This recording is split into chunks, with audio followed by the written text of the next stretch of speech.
Oakland Athletics Baseball on Comcast Sportsnet, part of the NBC Sports Group. The Bernie started with a comedy movie back in 1989. Then it became a dance and a song, and finally for the A's, it became the celebratory dance that has helped unite this team and the fans. You believe this? It's ridiculous. It was ridiculous last night as the A's crushed the Red Sox behind a season-high 20 runs. It was an all-around team effort at the Coliseum, and it best exemplified the A's brand of baseball. Not one player leading the way, but a roster of 25 men. Something special is happening in Oakland, and you're not going to want to miss it. Game 2, A's-Red Sox, next.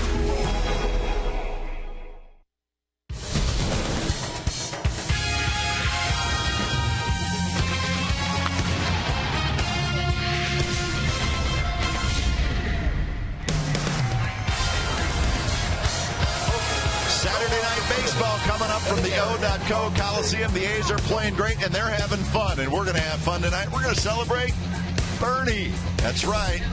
There's a lot going on, folks. Pitching matchup, Felix Doubront will pitch for the Boston Red Sox, A.J. Griffin for the Athletics. A's have won 7 in a row, and it's game 2 of this 3-game series. It's the A's and the Red Sox coming up on Comcast Sportsnet, California.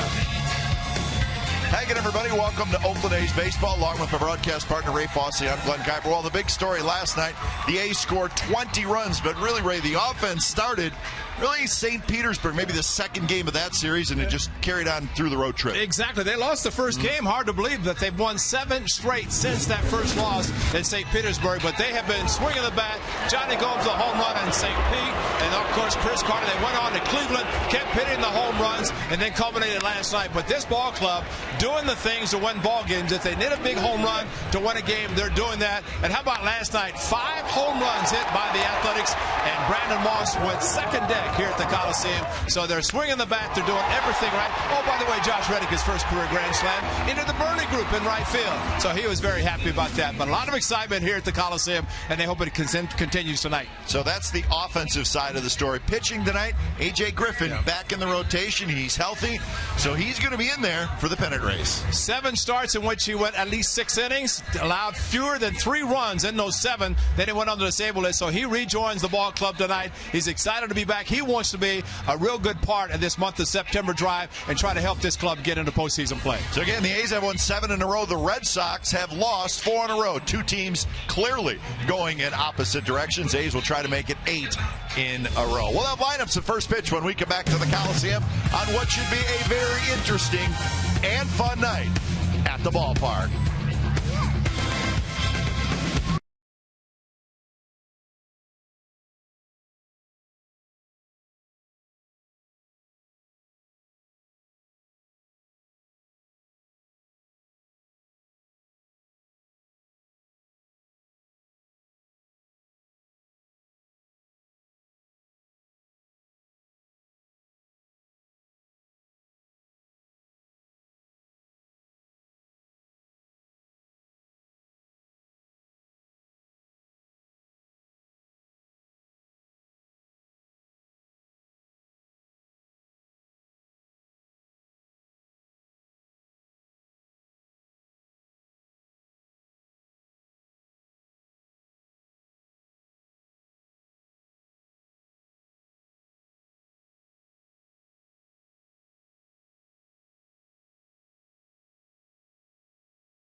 Comcast Sportsnet California is brought to you by AT&T, the nation's largest 4G network. AT&T, rethink possible. By Toyota, check out the great deals at your local Toyota dealer today. And by Xfinity, home of the most live sports. Beautiful night for baseball. The Red Sox and the Athletics in Game 2 of the 3-game series. A's take the field. Again, the Green Tops, they've been good luck. Let's check the game time weather, brought to you by the Santa Cruz Beach Boardwalk. Get to the beach. The admission-free boardwalk is open daily, 65 degrees. Light winds at 14 miles per hour, but again, a nice night. Maybe a little bit warmer than last night. And the A's are hot. 7 in a row. They've won 9 out of 10, and they have won 13 out of 15. So they hit the month of September as a very, very hot team. So that's the good news.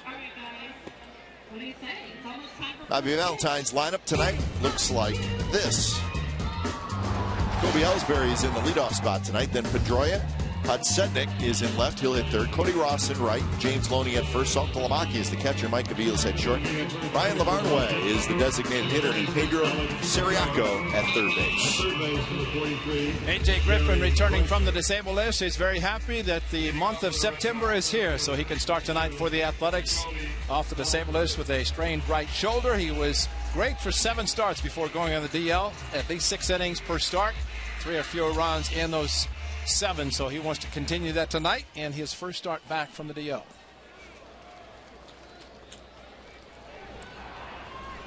So Jacoby Ellsbury steps in. And A.J. Griffin's ready, and we are underway from the Coliseum. First pitch is up and away. Ninth start of the year for Griffin.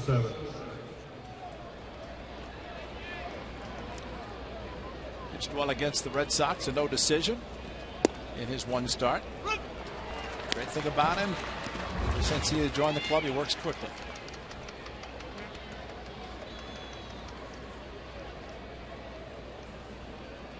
Ellsbury 1 for 4 last night. He rolls this one to first, right at Carter, and that's out number 1.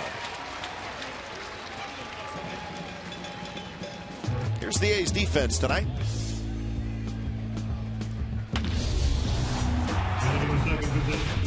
Cespedes in left, Crispin center, Reddick in right. Inge is back. Brandon Inge, that's good news. Brandon Hicks is back. He's at shortstop. Rosales and Carter on the right side with Norris doing the catching. So Brandon Inge back from the disabled list. So the A's get one of their leaders back. And they do that right as Josh Donaldson going to sit out tonight, maybe a day or 2. Sound like a hip flexor through. That's what he said, yeah. Donaldson. So we saw that last night. So Inge back at a good time. Well, I mean, if it's Bernie night, what better night for Brandon Inge to come back? It's probably more appropriate than anything. There's that big curveball. He threw it to Ellsbury to get him to ground out. Remember, it's thrown with the middle finger. 1-finger curveball for the right-hander, A.J. Griffin. He throws it very hard, but really does not come out of his hand very hard. Because when you throw a baseball with 1 finger, you just cannot put a lot behind it. This is it for him. Fastball, the curve, and a change in slider. So 25% would be more of a change in slider, but curveball is a very good one. And it's amazing how much you can throw for a strike. This one's driven to center. Coco shading his eyes, getting back, and he's under it, and he's got it for out number 2. So Pedroia is retired. So busy day transaction-wise for the Athletics. Griffin and Inge brought back from the disabled list and brought up from AAA. Cowgill and Hicks. So it is September 1st. You can expand the roster. You can go from 25 and you could go all the way up to 40 if you wanted to. So Cowgill back. Hicks back. Inge and Griffin from the disabled list. A good thing about that, Kipe, even though the Sacramento River Cats are in the playoffs, I think everybody, including Darren Bush, the manager down there, as much as they'd like to win the whole thing, most important team is up here, and if these 2 players can help, which they will, they're in the big leagues. This is Scott Podsednik. Podsednik was in the leadoff spot last night. with Ellsbury hitting third. Tonight, they flip-flop. High fastball, Podsednik swings and misses. And a nice, easy 3-up, 3-down inning for A.J. Griffin in his first start back from the disabled list.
Let's look at Bob Melvin's lineup tonight. Coco Crisp will lead off in center. Then Gomes is the DH, followed by Reddick, Cespedes, Carter, Inge, Norris, Hicks, Rosales. Felix DeBron, 10-game winner. Although a loss that he has came against the Athletics on May the 1st. The A's back at Fenway Park. His A's had one of those big crooked numbers, a 4-run inning against the left-hander. And matter of fact, it was a former second baseman of the Athletics, now AAA. Jamal Weeks had a big 2-run single in that 4-run inning. Ended up stealing third, scoring on a wild pitch. So DeBron looking for his 11th. The A's will try to prevent that tonight. Red Sox defense tonight. Podsednik, Ellsbury, Ross in the outfield. Chiriaco, Aviles, Pedroia, Loney on the infield with Saltalamacchia behind the plate. So Felix DeBron, 24-year-old left-hander from Venezuela, set to face the Athletics. Coco Crisp steps in. First pitch is a fastball that's high. Crisp, Gomes, and Reddick here in the bottom of the first. Pretty good game against the A's back at Fenway Park. He struck out 8 in his 6 innings of work. Make it just 4 innings of work. Yeah, he recorded 12 outs, 8 by strikeout. But the A's were, even with that, were able to knock him around a little bit. And that was it. A lot of pitches in the 4 innings. A's won the game 5-1. 1st of May. Coco hits one to left. Podsednik back, and that baby's gone. 1-0 A's.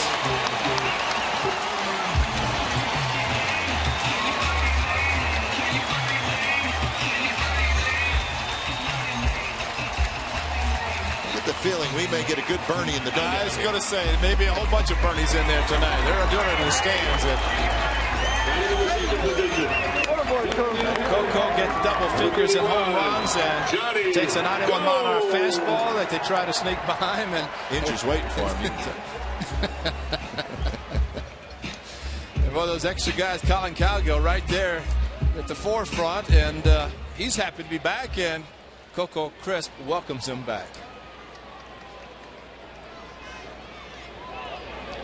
So home run number 10 for Crisp.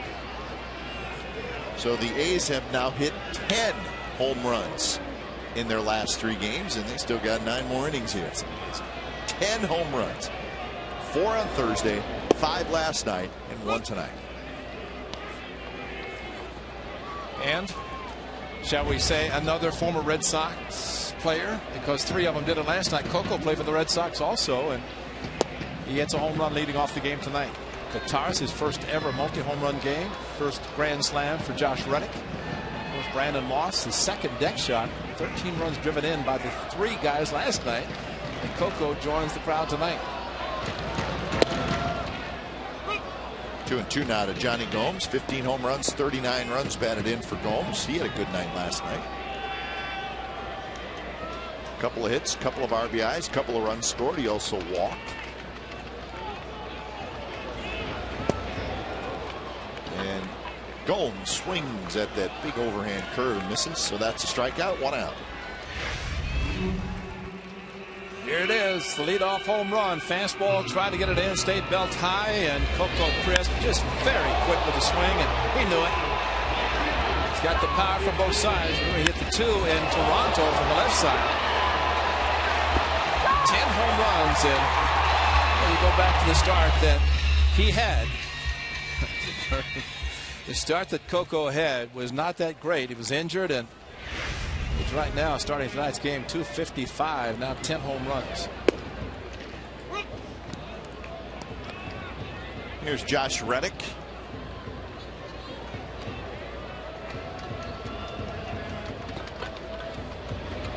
Reddick with the grand slam late in the game last night.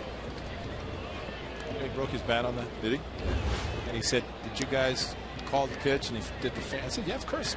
Curveball, of course. You know, Keep throwing it. He's going to keep hitting it out." That curveball is hit hard toward Pedroia, who scoots to his right, makes a nice play. So 2 outs here in the bottom of the first, and here's our Ford right choice. July 3rd of this year, Coco Crisp. That's a leadoff home run. It's like John Lester on the mound. He would later drive home the winning run in the night. First Oakland player to have a leadoff home run, a walk-off RBI in the same game since Ricky Henderson did it. August 12th, 1992. That was July 3rd. So, maybe he'll do that tonight.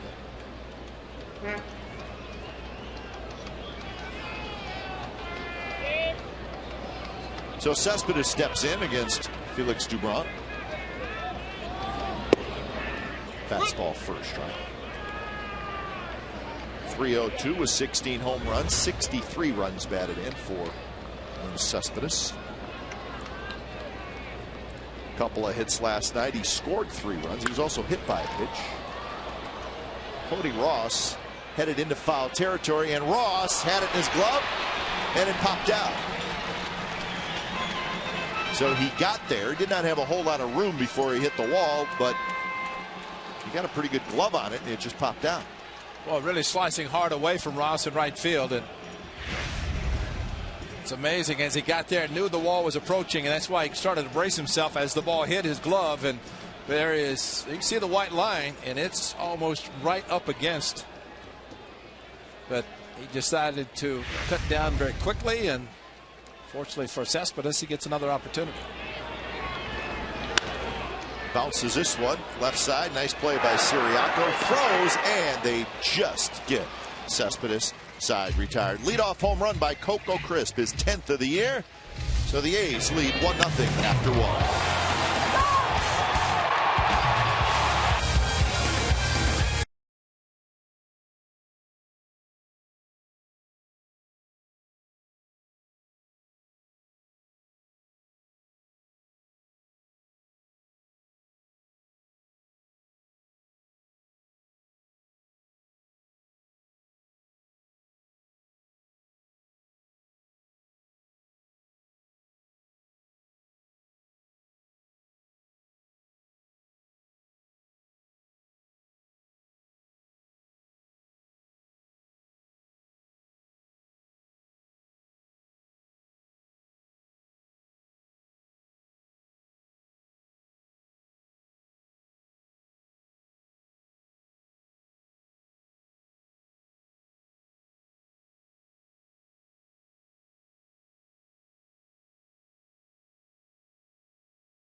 Ford is the right choice.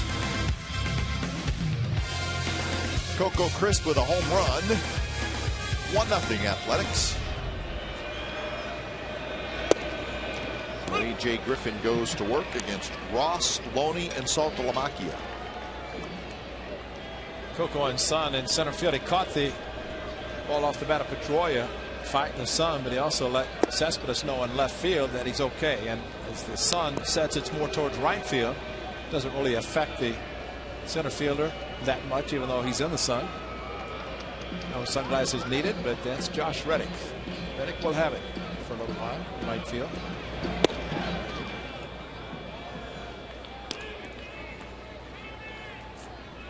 Those are the fans in right field, so they need some eye black as well. Or the Bernie masks. Maybe that would help. Cody Ross slices one down the right field line, foul. 2-2 to count. Shutdown opportunity for A.J. Griffin. 12 out of 13 in shutdown inning opportunities this year. 2-pitch, swing and a miss, struck him out. 1 out here in the second. But it's amazing. Again, he throws the curveball so hard, so violently when he delivers it, but it comes out so slowly. See how hard he throws it? It just floats up, and it's amazing the control he has with the curveball. And Ross, I guess you could go back to dugout and say slow pitch softball, because that's the way the ball floated in. But that's about 68, 69 miles per hour, but he throws it like he's throwing it 100. Glasses are worn so you can see the sign. That's it. He doesn't need them otherwise. It's a good idea to help protect the umpire and the catcher. James Loney hitting in the 5th spot. Loney was 1 for 4 last night. And he's quickly behind in the count 0-2. Exmo, look at the grip. That's, you can just see a little bit there with the middle finger holding the baseball, and that's how far out in front Ross was.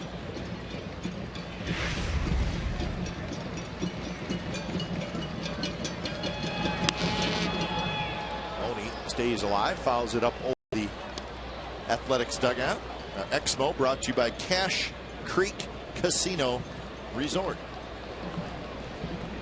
Always love the Exmo.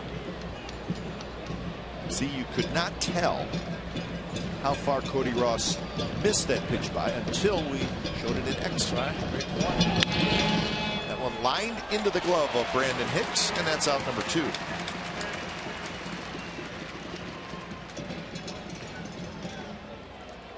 And that'll bring up Saltalamacchia. The Red Sox have lost 4 in a row, and they have lost 9 out of their last 12. They're 62 and 71. So strange territory for the Red Sox as they just play out the season. Horrible month of August, 9 and 20. Saw a note about the Red Sox a year ago on September the 1st, their first. I think it said something like 83 and 52. Just an unbelievable record they had, and just figured they're going to walk right into postseason. And then the mighty collapse made the 64 Phillies look nothing. They went 7 and 20 in September of last year. Lost 6 of their last 8. Joe Castiglione, who was Red Sox broadcaster, was saying that there was a rain delay in Baltimore that kind of matched up the 2 games in St. Pete. That's right. The Yankees and the Rays, the Red Sox and the Orioles. The rain delay, then all of a sudden they lost. The Red Sox lost in Baltimore. As Joe said, we're just in the hands right now of the Tampa Bay Rays. If they win, and it's that quickly, they won, and the Orioles win, or the Red Sox went home. Well, if you go back and look at what happened, which you and I have talked about it many times, it's unbelievable. It's hard to believe. Griffin with 3 strikeouts. He's retired the first 6. 1-0 Athletics after an inning and a half.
Take your team with you with MLB.tv. Subscribe today to see every A's out-of-market game live, online, in HD quality. Features include choice of home and away broadcast, multi-game viewing, and the ability to pause and rewind live games. Visit OaklandAthletics.com to order.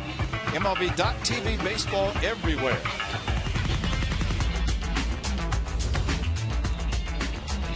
One nothing Athletics, bottom of the second inning. Leading off the bottom of the second inning for the Athletics, batting in the fifth position, first baseman. Big Carter, Inge, and Norris against Felix Dubron. Keeping an eye on a game going on right now. There are some finals, but we're keeping an eye on the Indians and the Rangers. And the Indians are beating the Rangers 4-3 in the bottom of the eighth inning in Cleveland. So a struggling Indians team trying to help out the A's tonight against Texas. Chris Perez pitching the ninth inning for the Tribe to try to close out the Rangers. Looking at the August records, Ray, which we like to do since it is September 1st. And the A's finished 18-10. Very strong. It was not the best record in the American League in August. That belonged to the Baltimore Orioles. Orioles went 18-9. The Texas Rangers went 19-10. And the A's went 18-10. So the A's actually lost in the standings in August because the Rangers played so well. But nonetheless, the A's did do some damage in that wild card. Siriaco has it, throws wide, and Carter's aboard. Well, it took a little bit of a bad hop towards the foul line, but still, Siriaco had enough time to catch the ball when the good throw gets Chris Carter. But hit this top spin, what you go to his right, still that should not have affected him that much. He just airmailed it, and good play by the tall James Loney to bring it down. Instead of Carter being on second or maybe third, he's still at first, and I would think an error. Yes. So here's Inge. So the air goes to Siriaco's second error in this series by the Red Sox. And here's Brandon Inge.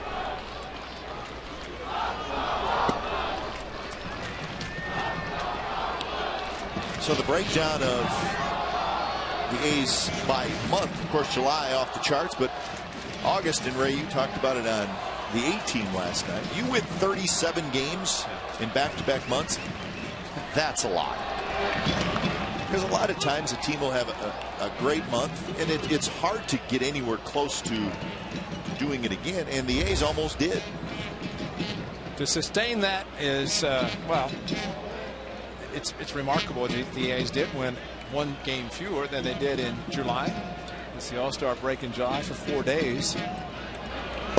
But still, an unbelievable month. And even you look at June, they won 15. So they have had 500-plus seasons or months the last three, starting with June. 1-2 the count to Inge with Norris in the on-deck circle. Short lead for Carter at first. And Inge swings and misses, and that's out number one. Well, it's where after the game is as important as the game itself. Immediately following every Raiders game this season, change the channel to Comcast Sportsnet California for Raiders Postgame Live. It's hosted by Jim Cosmore, Bill Romanowski, and Lorenzo O'Neill. Kate Longworth and insider Paul Gutierrez will be live in the locker room September 10th, immediately after the Raiders-Chargers game. Complete Raiders coverage every night on Sportsnet Central and CSNCalifornia.com. Here's Norris. First pitch is inside. Some of the other August records, the Mariners 15-12, so they had a good August. The Angels 13-15. So the Angels lost 5.5 games in the standings in the month of August.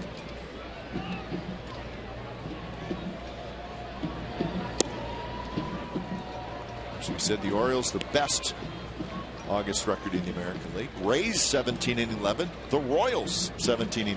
The team that you don't want to play right now, the Kansas City Royals. The Indians were on the opposite end. The Indians were 5-24 in August. That was with an 11-game losing streak and 9-game. I mean, they're just terrible, and they know it. And they hope to at least have a bounce back September. And already in the first day of the month of September, the Orioles had a tough loss today, and the Angels came back to beat King Felix Hernandez. It looked like he was going to continue his dominance.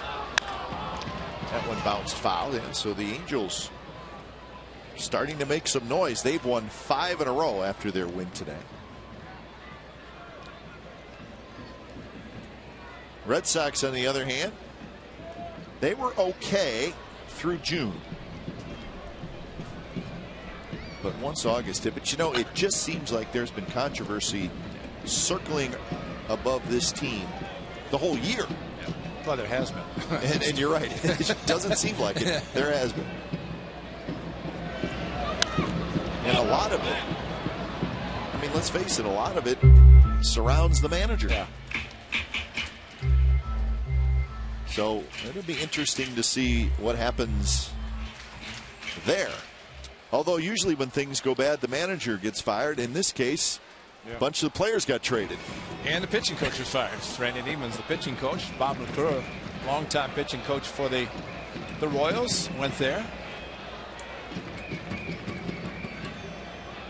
2-2 pitch to Norris. He hits it hard, just foul. Out in front a little bit. If you think about it, Bob McClure had been the longtime pitching coach for the Royals. He leaves and goes to the Red Sox. Last year, Kurt Young had been with the A's. He ends up going to the Red Sox. He's back with the A's, and Bob McClure's out of a job. Just barely fouled a slow curveball. We'll see if the A's hitters start to sit back a little bit longer with the curveball, the slow curveball thrown by the left-hander. Also throwing a very good changeup. 2-2 pitch, strike 3 called. Good breaking ball from DuPont. So that is second strikeout in the inning, third strikeout in the game by the left-hander. Well, this Tommy Kim and lifts his arms. You can see the break start to the outside, come to the inside, and Phil Cuzzy liked it.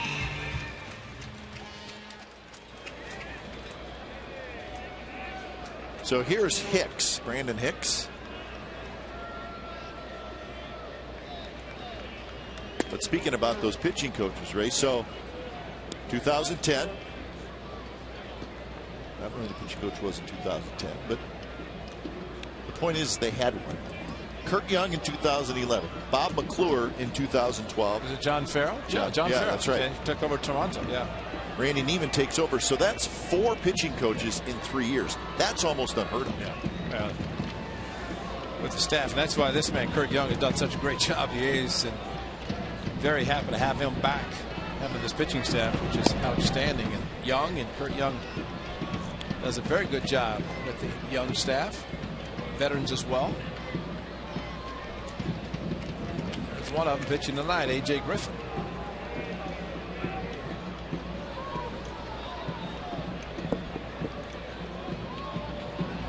2-0 pitch inside, 3-0. Brandon Hicks has had for the A's this season a couple of big home runs. He has 3. One of them a walk-off against the Rangers to right center, then a game-tying home run against David Price. The game the A's went extra innings, won that in walk-off fashion. Just a bit low, and it's a walk. So the A's have 2 on, 2 out. Let's do an error and a walk.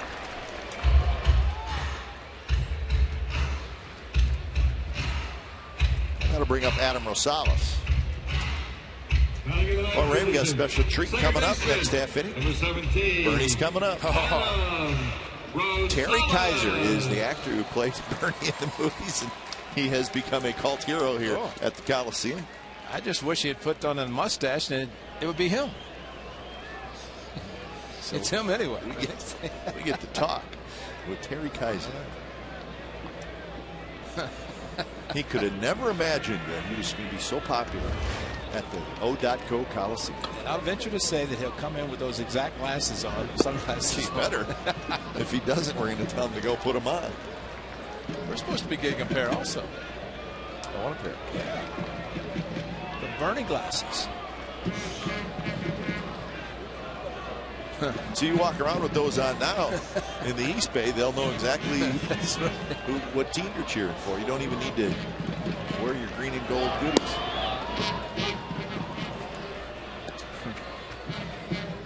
It's an amazing how things take on a life of their own. We're glad it did. I mean, it's been a lot of fun. It's fun. Yeah. It's fun because it's really kind of a partnership between the players and the fans. Yeah.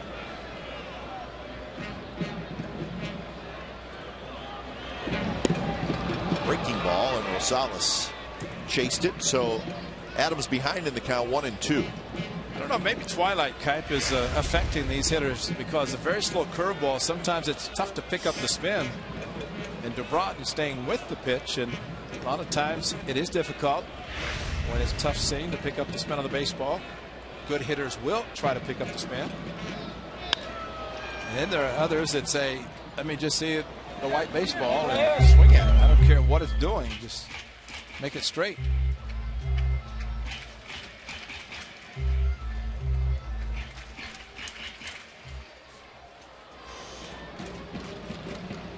Rosales pinch ran last night, and these were scoring so many runs. He actually got an at bat, and he got a hit, and he scored 2 runs last night.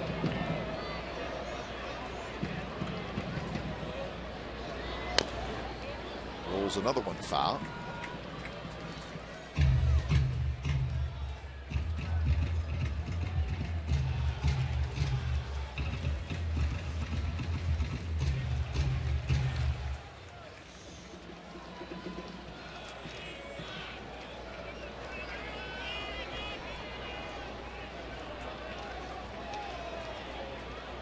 Pitch number 40 for Dubron. And it missed outside. Wow. Phil Cuzzy would not pull the trigger. Dubron shows a little frustration. As he headed to the dugout, that pitch, really good call by Cuzzy. It's a height is okay. It just evidently caught outside by Cuzzy, and Cuzzy is kind of over the top of the catcher. So he is able to see both sides of the plate. Pretty good setup by the veteran umpire. Swing and a miss, bounces away. Saltalamacchia chases it down, guns it to first. Side retired. A strand a pair, so we're through 2. It's 1-0. And we are psyched, folks. Bernie's on his way up. Terry Kaiser when we come back.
Do you believe this? You guys believe this? You can't do anything by yourself anymore. I'm serious. 1-0 the A's lead, and Our man, Terry Kaiser. Bernie, how are you? I'm fine. It's so nice to be here. Bernie, you look great, man. Thank you, sir. Thanks for the shades. Yeah. I'm glad that I'm honored. Where's the mustache? I mean, come on. You should at least put a fake mustache on. All right. Here. No, I think that's enough. So, did everybody enjoy the opening ceremonial pitch? Yeah, absolutely. Good? You got to take these off, though. I can't see. That's it? I mean, I've got to see the game. I'm not taking mine up. Oh, no wonder he can't see. We're honoring the man. All right, I'll put them on. Terry Kaiser. How are you?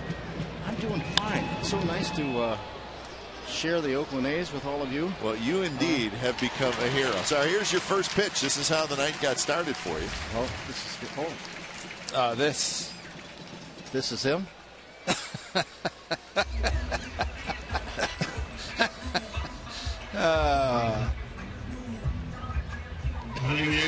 Here we go. And then they carried you off, huh? You want to know something? Those guys were so nice. I went into the the locker room with them and talked with them. And they're such big Bernie fans. Oh yes. And to share that and to have fun with them and to see what this team is doing. We've all been dying to meet you. Yeah. Well, that's so thoughtful. That's so thoughtful. Now, how did you do it? I mean, remarkably, you were able to. I mean, you were alive, but you weren't that whole time. How'd you do that? This is very strange. When I first saw the first dailies of the thing, I saw the guy that was dead playing dead, and it wasn't funny dead. And I went home that night, I remember, and that's when I started working on the Bernie Smirk. The Bernie Smirk. Oh, yes, yeah. Yeah? That's it. Yeah. You have to kind of get into it. You sit into it like that. So that's how it all came about. Make a dead guy funny, and that was the challenge. And boy, it worked out pretty well. Those movies became kind of classics. Didn't they? Unbelievable. I'm dying to know, at what point did you hear all this was going on out here with the Athletics? I started hearing it from friends in Los Angeles and in San Francisco saying, do you know what's happening out there with those ball players? Vinge and Coco and all these guys. And I said, no, I don't. What?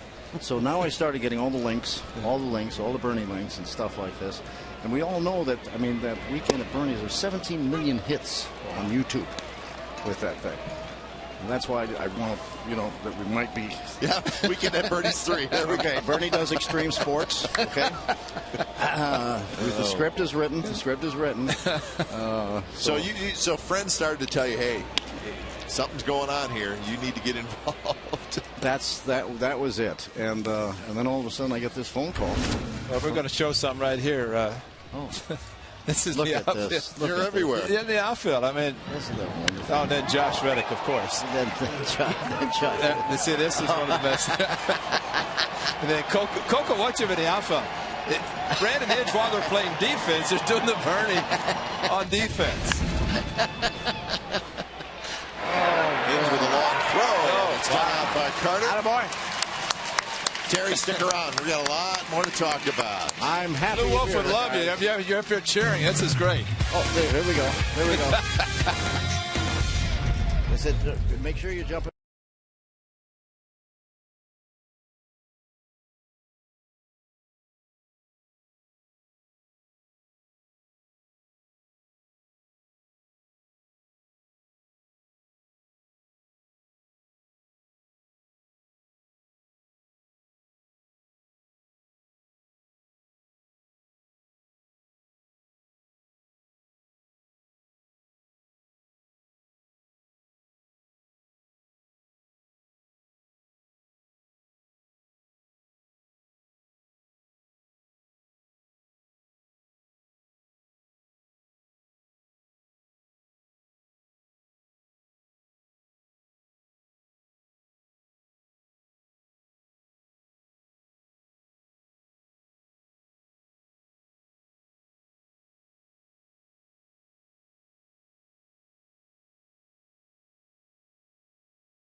conversation with Terry Kaiser. We know him as Bernie Lomax. How are you? The smirk. The smirk. The infamous Bernie smirk. Now, Bernie, yeah. How were you able to keep this look? I mean, you were doing the scenes and you're live but dead. How were you able to? Did the smirk keep you from laughing or smiling or? The whole idea when we shot this movie was my whole idea that this character was trying to break up the other two guys. So I tried to do something funny to make them laugh. And obviously, you know, it worked a lot of times, and this is the result, the Bernie smirk. Your man Coco's got a base hit. All right, Coco. That's one of the boys that started it. That's it. Indeed, yeah. The old Bernie. He hit the leadoff home run. He gets the dugout. There's Brandon Inge waiting for him to do the Bernie. I saw that. But yes, he was the first. I guess the song, his walk-up song is the song now, the Bernie song, doing the Bernie. Yeah. And Coco does that, and he was the one that went to the dugout and all of a sudden stopped, started doing the Bernie, and it all started at that point. And how did you guys up here in the audience? How did you react to it for the first time? The people react to the players, and that's the amazing thing. And it's amazing that the people, and I guess our crew showed it, and you know. Yeah, I mean, they kept doing it, and then you start saying, "Wait a minute, what are they doing?" And then it starts getting around that. Oh, they're doing the dance from Weekend at Bernie's, but we should know that the actual dance was in Weekend at Bernie's 2, right? Here we go. This is started. That's what started. We interviewed Coco after the game, and he explained. Weekend at Bernie's. There's your Bernie, doing the Bernie. You know, and it's kind of took off from there, and when the guys started doing it on defense in the outfield at third base, and the guy hits a double, he gets a second base, and he starts doing the Bernie. So yeah, it took off quickly. Now we also know that the Olympics, our American basketball team were doing the Bernie. Yep. Yes. You're big. Big time. Okay. So Bernie 3 is coming. We hope we're in negotiations right now for Bernie 3 called Bernie Does Extreme Sports. And it's a very, very funny movie. We have 2 Bernies in this one. One is cryogenetically being brought back to life. And the other just moved to this country from Vista del Baño, a very small Mediterranean country. And Vista del Baño means view from the toilet. So you can imagine where everything is going to go with Extreme Sports. Bernie. Yeah. Can we be invited to the premiere? I think you all going to be invited. We're going to invite this whole stadium to the premiere. We're going to have the premiere. Oh, that's great. Isn't that fun? Now, how many years ago did you do the Bernie and the Bernie 2? Bernie 2 was in 1994. Okay. That's 18 years ago. And 89 for the correct. First, yeah. Correct. So you've had quite a since then. And then it comes back full circle. And You're it comes back full circle. And you know, it doesn't matter, thank goodness, how old Bernie is. Yeah. Bernie is Bernie. You know, they said, "Will you bring back the other 2 guys?" And they said they're too old. Bernie's timeless. Bernie is timeless. That's true. That's really true. Yeah.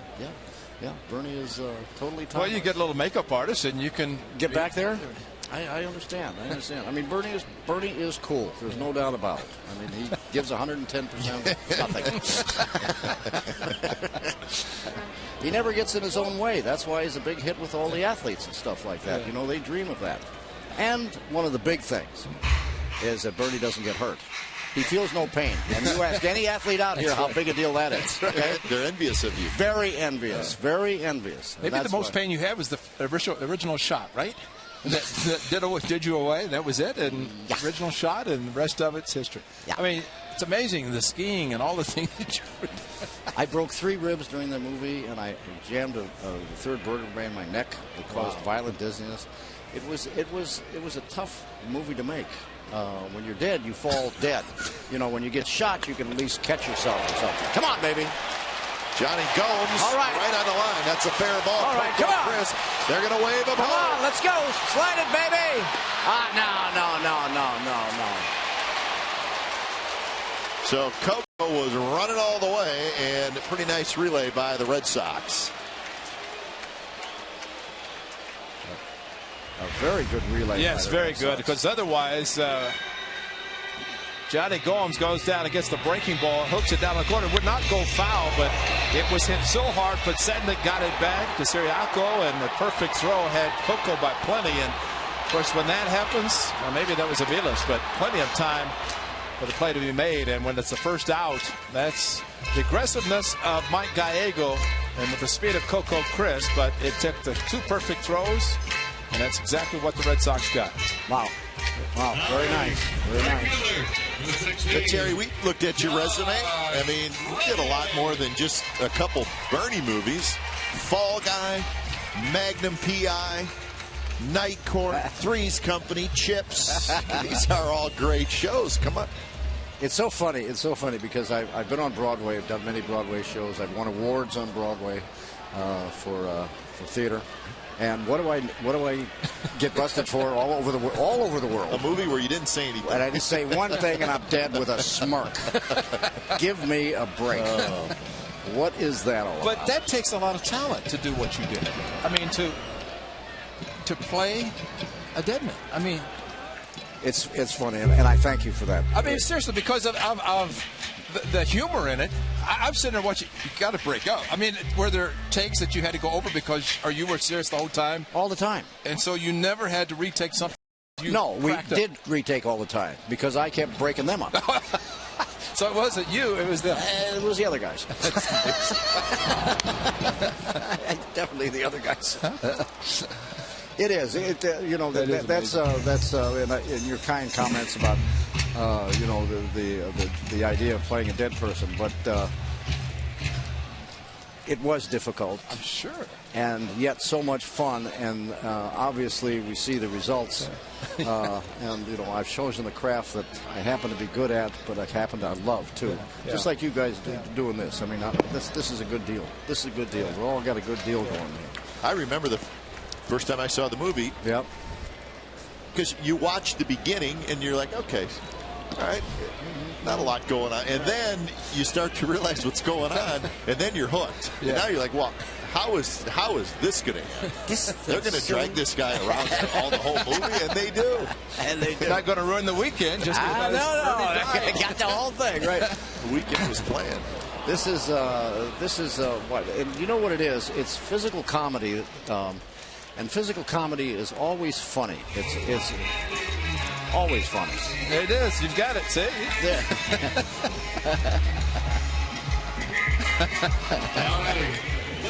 The best part is when you're down on your stomach and you started coming up. And I can understand 25 years ago doing that, but, you're still very limber. You've got it. You got some ham in you, too, don't you? Oh, you got to do that. You got to do that. You got to do that. And look at those guys. Oh, bless them. And they carry you on. That's good. Yeah. Hey, just put the mustache, and there's Bernie right there. There he is. There he is. When you were doing the Bernie in the second one, and the music would stop, and you'd fall down. Now, was that become a stunt man, or was that wasn't you, I hope? When you were different times when you just stopped and fell back and that they had a dummy made up. I would hope so. Yeah. No, that would hurt. I know it would. A lot of pain. A lot of pain in that hurt one. just watching. No. Terry does not like pain. No. But what we were saying is physical comedy is funny. If it's shtick comedy, it doesn't last. But physical comedy like Charlie Chaplin, like Peter Sellers and things that come out of a situation that's funny, lifting up a glass, but making it real. That's the type of humor that lasts forever. Yeah, but I mean, you can see Kramer on Seinfeld. That's what made him funny. Right? Absolutely. Yeah. Absolutely. Very funny man. Very funny man. But the comedy comes out of the situation. Yeah. And that's, people like that, and it's lasting. It lasts. You can see it the 9th time. A guy slipping on a banana, the 9th time is funnier than the first time because now the audience is anticipating the banana. He's going to fall. Oh, come on. So here we go. Here we go. All right. So Cespedes with the RBI single. Gomes comes in to score, and it's 2-0 Athletics. And that's a big hit because after the double by Gomes that Coco did not score, it takes the 2-out hit by Cespedes. And this kid is good. He's from Cuba national team. He's never played more than 90 games, and now he's playing a Major League Baseball for the first time, and the record is phenomenal when he has been in the lineup. And he comes through again with 2 outs with a big hit. Wow. How nice. I was just saying, Lou Wolf, our owner, he tries to come up here and not cheer, but you're bringing it out, and so he may, next time he comes up, he may be cheering like you are right now. You have an exciting team. As I said, they're young, they're vibrant, and they seem like they care more for the team than individual, and that's nice to see. Well, that's what Kipe and I've been talking about. It is a team of 25, and now they've expanded the rosters, but from the staff and the players, they've done a remarkable job, and they've just continued. And I thank Bernie in a certain way for kind of focusing in a funny way the fans, the players, us up here in the booth talking like this. It gives a focal point that's funny, and funny means relax, and relax means success. That's true. That's a great point. This is I think fun. you're the glue. I think you are. You're holding us together. This is a deal. There we go. There we go. We got it. No slide, but he's able to keep his foot on the back. All right. He had such a big jump that he felt there may not even be a throw, and Saltlamakir should not have thrown, but he did anyway. And fortunately, Cespedes, with his speed, able to shut it down quickly. Now, what a jump he had. And by rights, catcher should not have even thrown, taken a chance of throwing the ball in the center. But he is a talent. He might even be able to play. Oh, look at this. Look at this. Oh, yes. Oh, boy. Talk about him, and then we see it. We see it. Now, if it's Rod Carew, he might still home. Wow. Wouldn't that be fun? Is this going to help our relationship with Cuba and stuff like this? I think we should open it up. Cespedes, even before the pitcher DeVront lifted the leg, and he took off.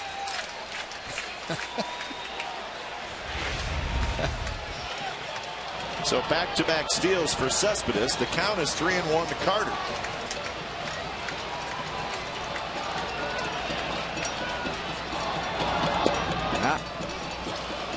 So, Terry, do you wear the glasses all the time? Is that just kind of your signature? Well, they're prescription. Prescription, and I wear them for distance and stuff like that. And I've gotten used to them. Obviously, in a dark movie house, I won't do it. but I mean, as far as daytime things like this, they feel very comfortable, and I have no complaints. Well, you just put the smirk, and they know who you are. Right? I just walk down the street smirking. All right. With the walk. All right. Well, we had a shot of you last night down on the diver level, and you brought the A's some luck. 20 runs last night. As you were watching that game, wasn't that exciting? Wasn't that an exciting? You know what's great is you're sitting down there, right? And we show you later in the game, and there's fans right behind you, and they have these, and they're waving them, and they're like, "Hey, can't wait till tomorrow night." They have no idea that the guy on the stick is right in front of them. They had no idea it was you. They were right behind you. I've never been presented like that. The guy on the stick. You know what I mean? No, but I accept it. The guy on the stick. We wanted to go down there and tell him he's right. Yeah, in front of that's you. it. That's the guy. There you are last night. You got Oh, that's funny. There they are. That's great. Isn't that fun? Come on, we got a rally going here, guys. You know what usually happens is, Terry, when the Red Sox come in as predominantly Red Sox fans, but because of last night and the way the A's are playing tonight, it's changed a little bit where you hear now the A's fans, but Yankees come in. There's a lot of Yankee fans that come out, and same with the Red Sox, but a lot of Red Sox fan in the area, huh? Well, Red Sox Nation, they say, is all across the country. Okay, Yankees, sure Yankees fans. Yes, Yankees came in, the A's swept them on 4 games, so they were very quiet during that period of time. The Yankee fans were, which is great. It's fun to shut down the Yankees. Yeah.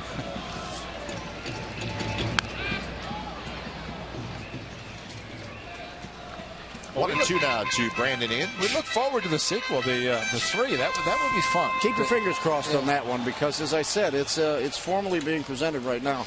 Well, but if all this is being brought back because of the Oakland A's and the A's keep going, then who knows? They may be knocking your door down trying to get you to agree. Absolutely, and this is this is part of the deal. This is part of the deal. We know that that's how things happen, and the excitement of this been. I mean, it's a built-in a deal. I mean, 18 years, a brand name. I mean, it's not like opening up a movie and say, what's this going on? No, 98% of the people that walk in the movie know Bernie. That's true. Which is interesting, huh? That is true. Yeah. And now with all the highlights across the country, they're even more so with the Bernie coming back to life. Even more so. Oh, come on. Come on. Run for Cody Ross, and it is his glove. Yes. Run scores. Here comes Carter. He's going to score. It's 4-0 A's. All right, A's. He just did to Bernie at second base. Oh, did he? He just did it. Oh, doggone. Oh, look at, there he goes. There he goes. Yeah. All right. Yes.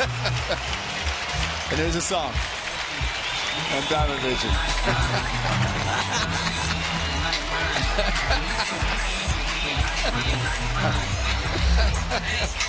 Oh, isn't that exciting? Good for them.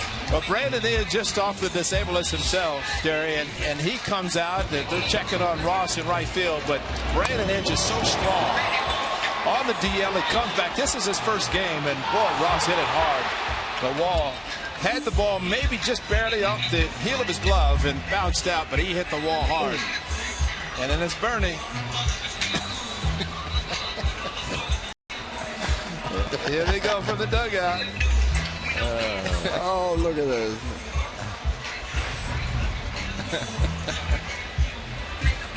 So we're being told that you are headed out to right field. Is that true? I'm headed out to right field. Oh, for what boy. reason? To replace him? No, that's where all the Bernies are. That's where the major Bernies are. The section. The bleachers out in right field. See how they go? They're out there doing it right now. I got you. They're in right field doing the Bernie. But they've got the song being played because of Inge and Coco, but they do the Bernie in right field. That should be your friends in about 10 minutes, right? Oh, You'd be right in the middle of it. All right. So we'll have a shot of you out there. Isn't that fun? Doing the Bernie. You have to teach them. They got your mask, your stick. Right. They got him. They got him. Oh, of course. That's it's a Bernie night. It's a Bernie night. It's a Bernie night. And you got a 4-0 lead after 20 runs last night. Oh man, I'm so happy. I feel exhilarated. Bernie is feeling good. Bernie is feeling good. For a dead man, you feel great. Oh dear.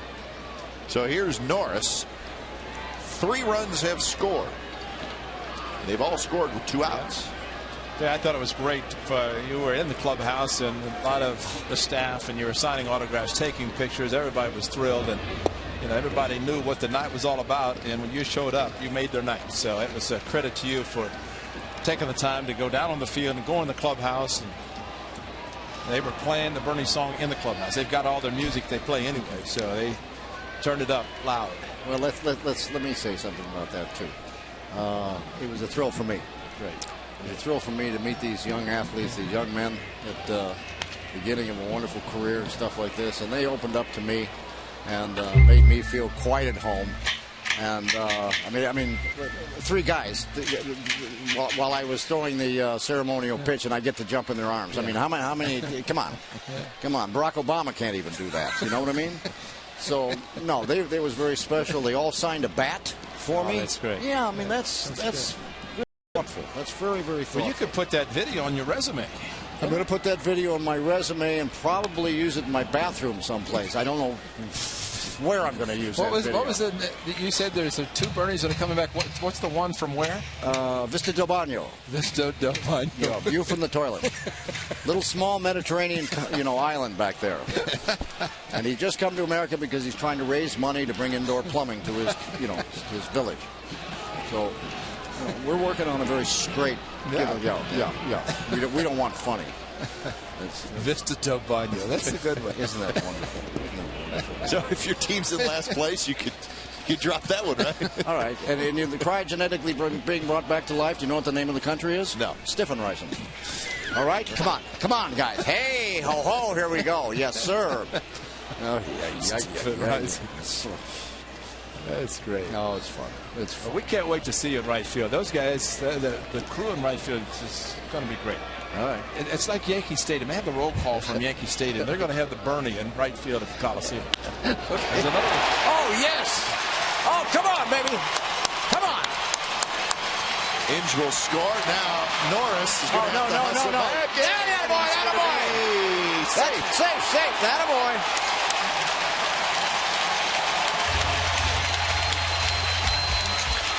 So it's 5-0, the Athletics lead. And it looked like Jerry Davis, as the tag went back on Norris, it looked like Jerry Davis said, you pushed him off the bank, so he's not out. But Brandon Inge scores, and the Bernie resumes in the dugout. And Derek Norris comes through with a big hit, but it's a great play. Norris drawing the throw. They cut it off, but there was nobody at first base. James Loney's a cutoff man. He comes over the middle of the diamond, the throw coming in from Ellsbury. And watch this play with Norris. And here's a foot race going back to first base, and it looks like Loney might have knocked him off the bag. And Jerry Davis said, you're not out, even though it's kind of like pushing a guy in basketball, pushing him out of bounds. Yes. And the umpire would not allow it. Here's a better look. And the foot race, so he gets on the bag. Loney's going to push him off. Oh, yeah. And the umpire said, no, you pushed him off. So that's a great call by the umpire. Great footage by the guys covering it. I got to meet all the umpires, too. They wanted to meet Bernie, obviously. Of course. And so I went and met them. Very nice gentlemen. And they asked me, said, do you mind signing some balls because we have a charity that and I said, boy, how nice. That's very nice. Look at these guys, umpires, working hard, and they're helping charity too. Absolutely. That's pretty good. 8th man to bat in the inning. And that one's called the ball 2-1 to Brandon Hicks. Well, coincidentally, against Dubront in Boston, the A's had a 4-run inning, and they're doing it again tonight. For Sevis, wasn't he the closer? Yes, he was. And now he got up in the 5th inning last night and pitched, and he's getting loose in this inning, just the 3rd. So 2-2 to Hicks. So did you just come up for the weekend for this, Terry? Is that a cliche on words, or is that, I mean, did you just come up for the weekend, Bernie week for the Oakland A's weekend? That's a good point. Yeah, right. You came up Friday, Saturday for Bernie's. You're not going to run the weekend, right? No. Oh. After all, as the two guys said, we can't ruin this special weekend.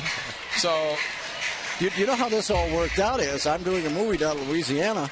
And all of a sudden, the storm came in. Okay. And so they had to stop production and everything else. So here I am. Oh, perfect. Yeah. Well, we hope everything's okay in Louisiana. It seems to be. Everybody's safe and everybody's feeling okay. And that's going to do it. It's a good inning. Terry Kaiser, it's a pleasure meeting you. 4 Have fun in right field. All right. Perfect. Thank you, guys. Thank you. That's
A's Baseball and Contest Sportsnet California is brought to you by Evergood Sausages. Pick up Evergood Sausages at your local grocery store today.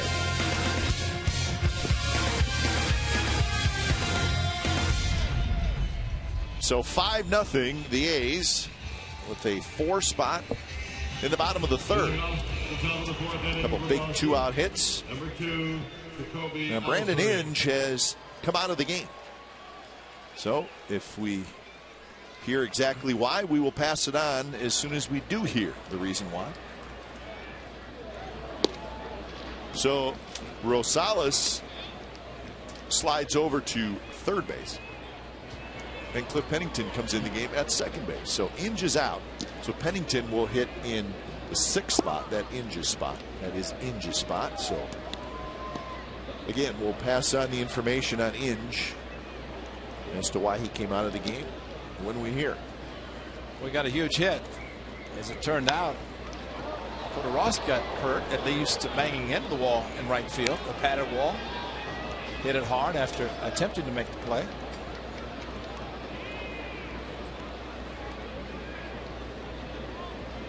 On the other hand, A.J. Griffin has retired the first 9 in order. Ellsbury hits it hard right at the shortstop Hicks. And that's out number 1.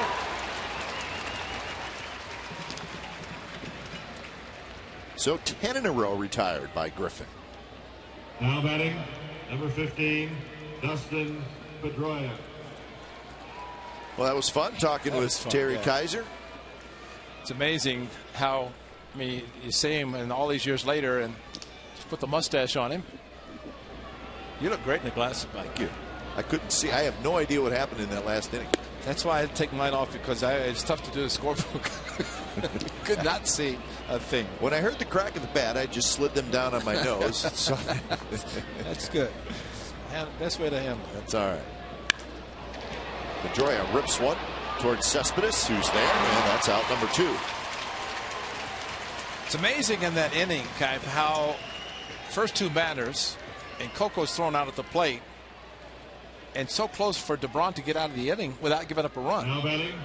And then all of a sudden Cespedes gets the hit, steals a couple of bases, and then everything opens up. The A's end up putting a 4 spot up in the 3rd inning. You know what that is? That's a sign of a team that's hot and a team that's not. Can't get the 3rd out. 2-out hits. Well, you can't get the 3rd out after a great play and a great relay from your outfield to the infield to the shortstop. And I mean, it was a great relay in getting a speedy Coco crisp, and watching Mike Gallego's aggressiveness, figuring he's going to get a run, all of a sudden perfect throw, and he's out. And Coco was out by a good 4 or 5 feet. He knew it, but the A's just kept battling and still scored. Just a touch low to Scott Podsednik, who struck out swinging in the 1st inning.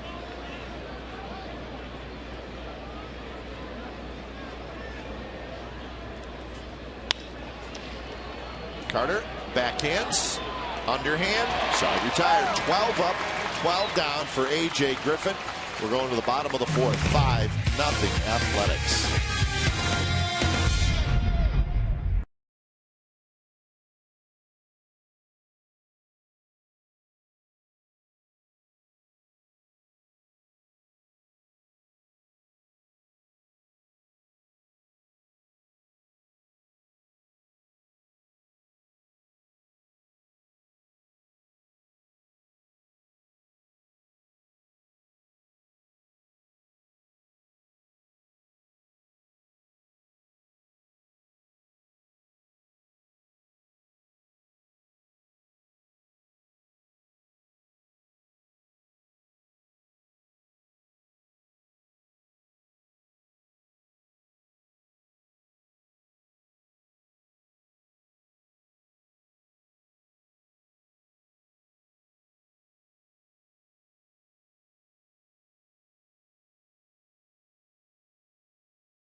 Day. Field level tickets are available with $5 from each ticket, supporting the American Cancer Society.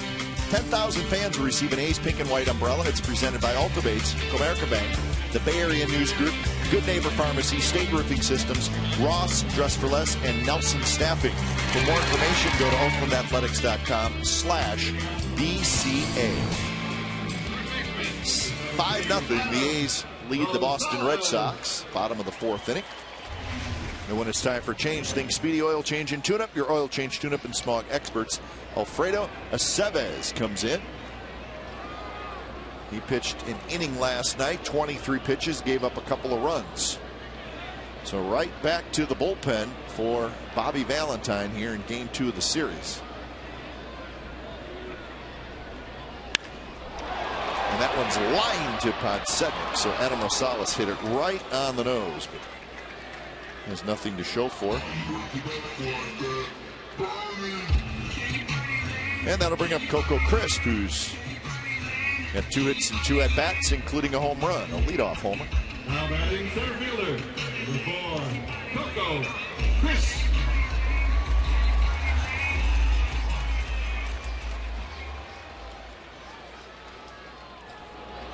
Coco's home run was his 10th of the year.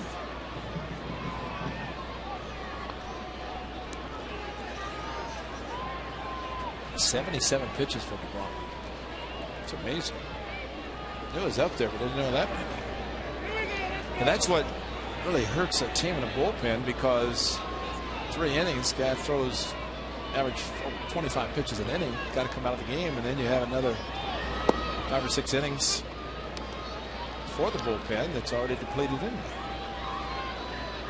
But September rosters, so that does help, and to get the extra arms for the bullpen. Well, last night the Red Sox bullpen through 5 1/3 innings gave up 12 hits, 14 runs, and threw 121 pitches. Now, as you said, there's extra arms down there, which certainly helps. But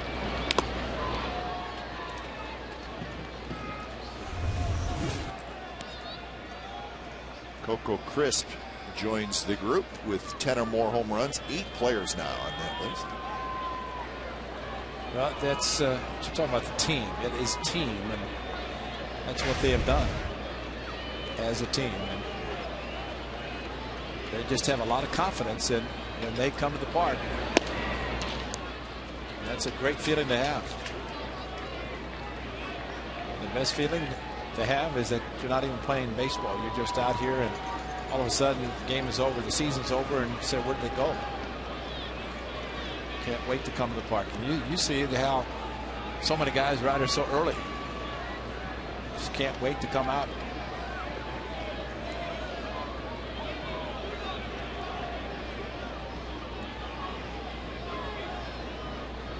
Two pitch to Coco. Foul back as he reached for it. A 1-2 fastball. This location, DeBrot gives it up first batter. The 4th pitch, and Coco starts to remove the batting gloves, and that's a choreographed dance between Cespedes and Coco. Pep, you're talking about trying to get the final out, the final strike in the 4-run 3rd inning. 5 hits recorded by the Athletics. 4 of those came with 2 strikes. And of course, the A's coming up with 2 hits, actually 3 hits to score all the runs, all 4 coming with 2 outs. And that one's headed for the gap in right center field. Coco Crisp digging for second, and he's going to stop there. He's got a double.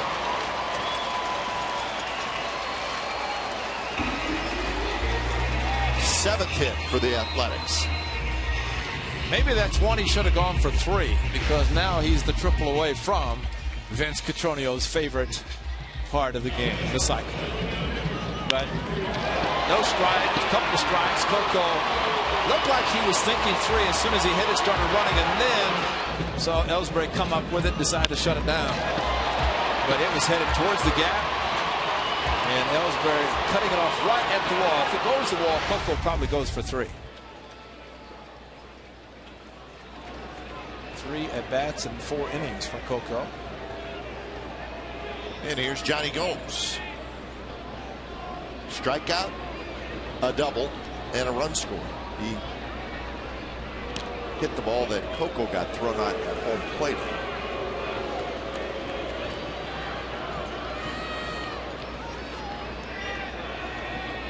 There he is, Ricky Henderson. And Ricky's watching and probably enjoyed Cespedes stealing those 2 bases.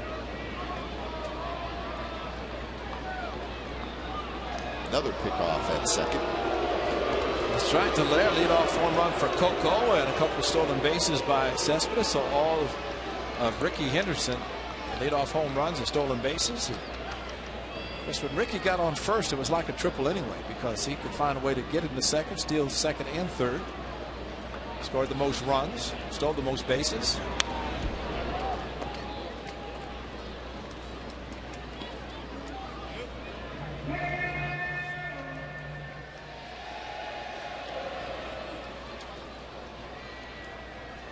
Fun night last night for Johnny Gomes. Entertaining the Petaluma Little Leaguers and then getting a couple big hits.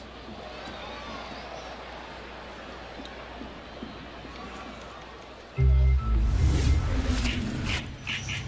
happy night for Petaluma. Johnny, what is it, about 30? I think he became 12 again last night and enjoyed every minute seeing those kids out, and came up with some big hits, had an RBI.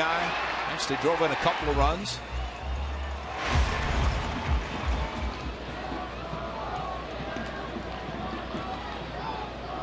$15 home runs on the year for Gomes. He hit 14 last year. Another good swing, foul just to our right. Someone said that the similarities in the 2008 Tampa Bay Rays and the 2012 Oakland Athletics. And Johnny said he saw that and he said, what's the answer?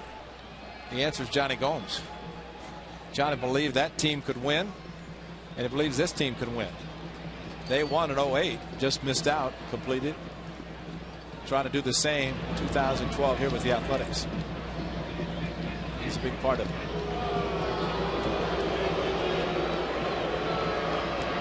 A lot of times a pitcher will step off and look the runner back to second, but with Pedroia not on the bag, Cephas has thrown a couple of times anyway.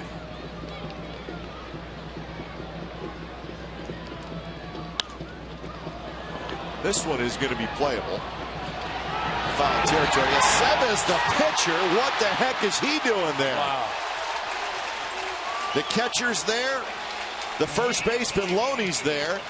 And Aceves just marched right in there and got in their way. He took charge as if nobody else was close. I've never seen that I've never seen it either. Usually they stand on the mound and point, but he came charging. Watch how he comes off the mound.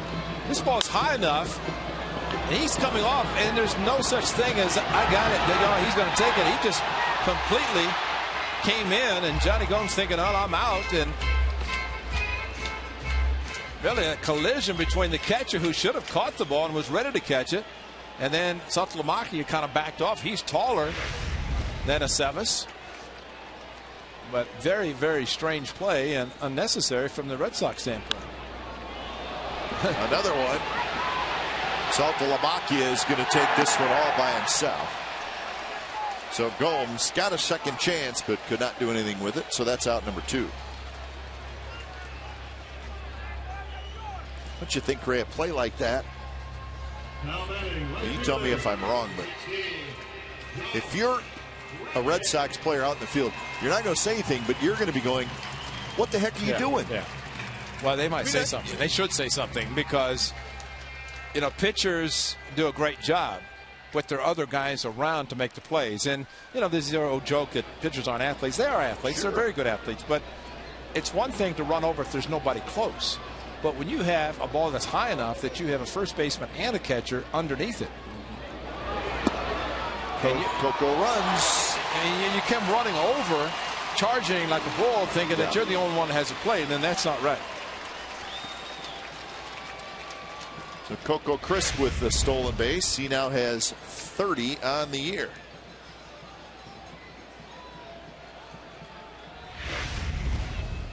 third consecutive season that Coco has 30 or more steals.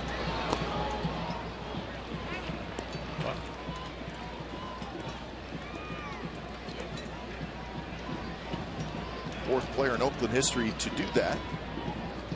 Campy, Ricky, and Billy North. Three very good base stealers. Ricky, of course, the top. Now with Coco stealing, and we were in Boston the game that DeBron pitched, and Jamal Weeks had a 2-run single, stole third, said, well, the only way that's going to help is if there's a mistake, and that's when there was a wild pitch thrown. Saltalamacca couldn't block it, and Weeks scored. So similar situation here with 2 outs. Well, if you're stealing like that, obviously it's a situation where you better make it. But he made it without a throw, so he must have had a very good read. And usually with the runner at second and 2 outs, the middle infielders will hold their ground and not try to hold the runner close. Similar with Cespedes when he stood up. But they say, well, I'm not going to give up my position. But it also allows, with the infield back, the ball could be topped, Reddick could beat it out, and Coco could score. Wild pitch, pass ball, air, a lot of different things on the infield that would help the run score that normally would not if he's at second. So if you're going to give it to you, take it. That's what Coco did.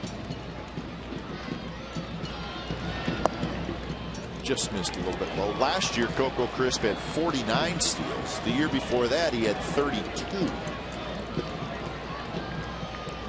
And those 2 numbers are the 2 highest totals in his career, which is interesting. Usually guys steal a lot of bases early in their career and then slow down a little bit stealing. But not the case for Coco Crisp.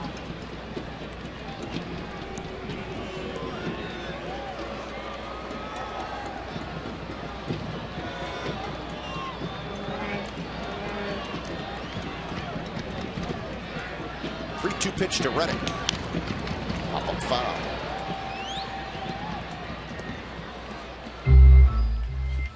So the A's have 3 steals tonight. They have 3 more doubles. They have 8 doubles in the last 2 games. They got a home run. They got Bernie.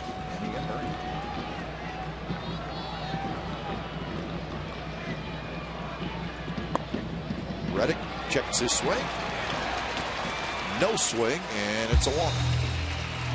And they now have 3 walks.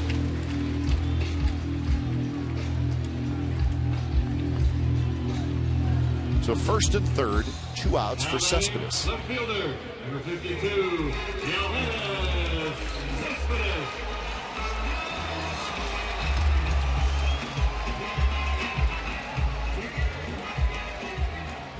Cespedes had an RBI single with 2 outs in the third, and then he stole second, stole third, and scored on the Inge double.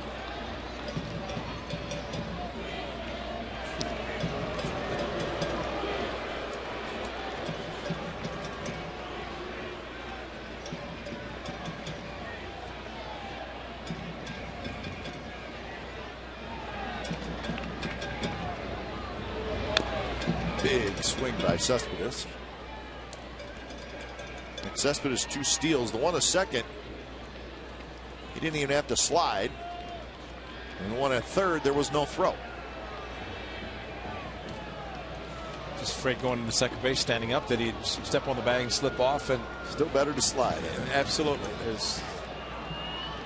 But I think, in all honesty, he had such a big jump. A lot of times the catcher won't even throw, but Saltalamacca did. And that's the danger of not sliding. And for his acceleration to have to shut it down quickly enough at second to stay on the bag, it seemed to be a little bit hard, but Saltalamacca made the throw anyway. This one just below us. Cespedes getting the jump with DeBron, and he looked back, said that was not going to be a throw. There was, and Pedroia caught the ball, and then of course just took off as soon as DeBron lifted the front leg slightly before and was able to walk into third. And that continued the inning with a walk after that to Carter, then a 2-run double by Inge. Norris with an RBI single. 4 runs later, the A's with a 5-0 lead. 0-2 pitch just foul as Coco has to jackknife out of the way.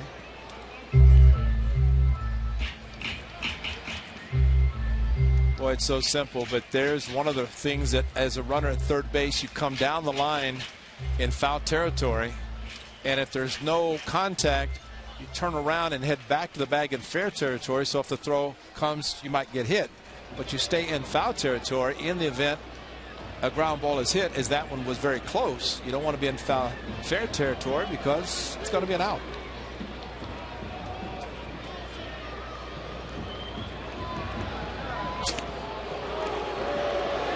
Just think next year that he can't do that. That's supposed to be eliminated. He's the only guy I've seen that will fake to third and throw to first every time. Not even look. I'd have liked to see the rule change before tonight's game. And now Reddick takes off, and Cespedes fouls it back, and Reddick got a huge jump. So that move is not working for Aceves.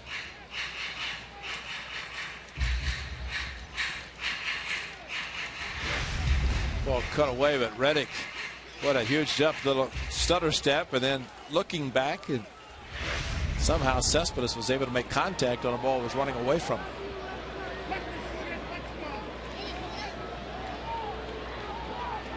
What was that about?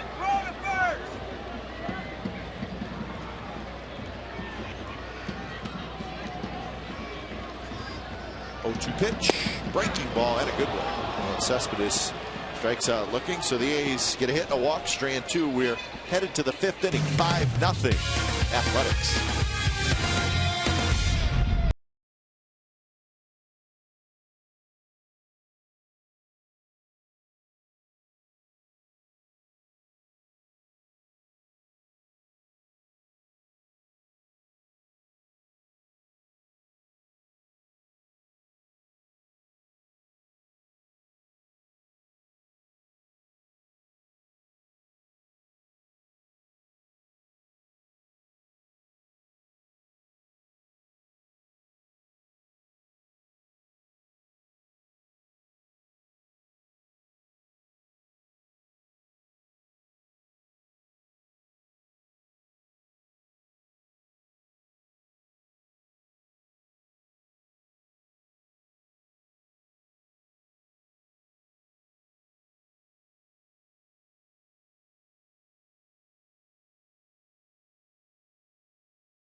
In Oakland A's history to hit 500 or better in a season versus the Red Sox with a minimum of 10 at-bats. Hitting off the top of the 5th inning for Boston, number 7, Cody Ross. Those guys, well, you know what? I'd say Moss has a pretty good shot. Wow. Since he's 10 for 13. That is amazing, isn't it? Well, Ray, you said that maybe somebody should say something to Alfredo Aceves on the missed pop-up. And we think that somebody may have.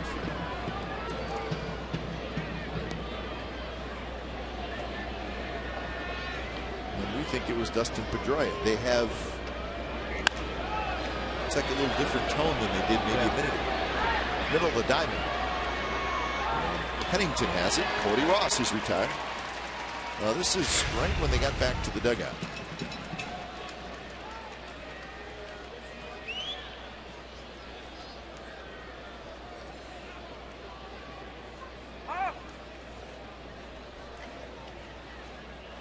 Now batting, number 22, James Loney. Well, I'm not surprised it's Dustin Pedroia. They're not done yet.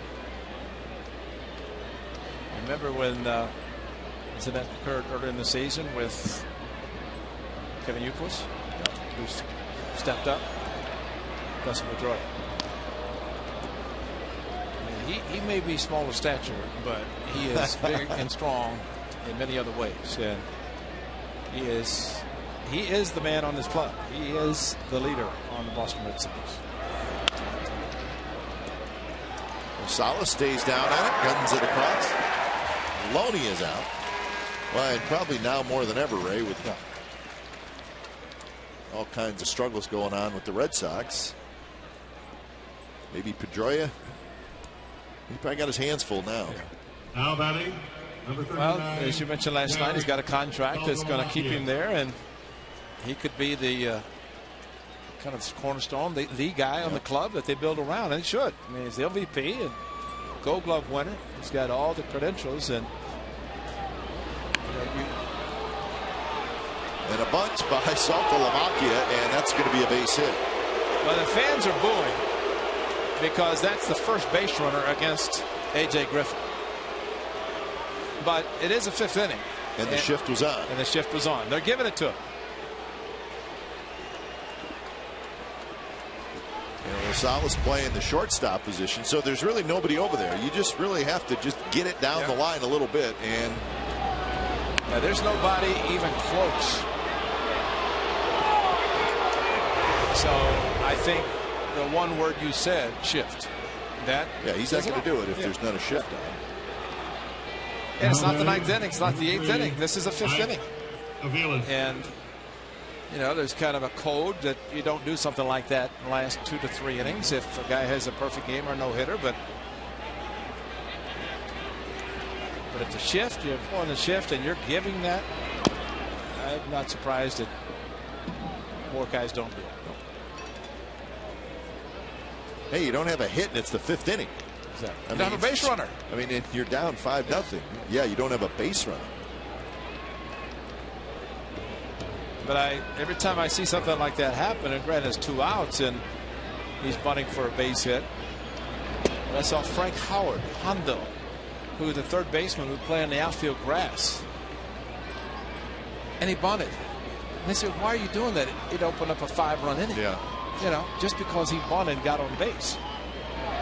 And if they're giving him the base hit, it opened up a big inning. And how many times have we seen a pitcher when he goes into the stretch for the first time? Sometimes he's a little out of whack.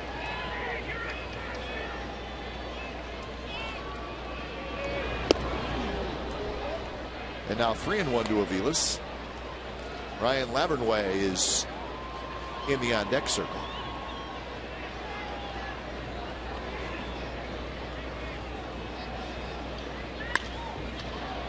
Down the right field line, Reddick on the move, and Reddick makes the catch. Side retired. So a hit, a bunt hit, runner left, and we're going to head to the bottom of the fifth. 5-0 A's.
Is brought to you by Wendy's. Stop by Wendy's for a Baconator today. 2 hot and juicy beef patties and fresh cooked Applewood smoked bacon. 5-0. The A's lead the Red Sox. Bottom of the 5th inning. There he is, our good friend Terry Kaiser, a.k.a. Bernie. He has made it to right field. He thought he had fun up here. He's going to have a lot of fun out in right field.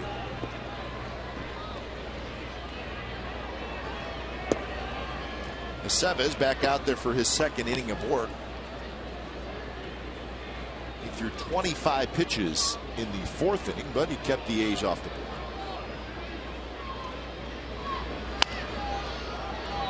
In the hole, Aviles throws, and they get Carter. Nice play by the shortstop, Mike Aviles. So that's out number 1. Here's our AT&T trivia answer. Who are the 4 players in Oakland A's history to hit 500 or better in a season versus the Red Sox with a minimum of 10 at-bats? Ray's old teammate, Angel Mangual. Cookie. Tony Armas, Ricky Henderson, and Steve Henderson. Couple of Hindus in there.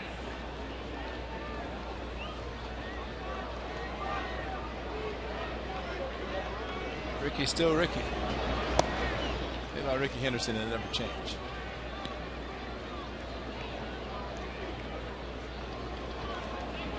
And I think he'd love nothing better than to be able to put a uniform on and play, just like 50-year-old Roger Clemens is about to do.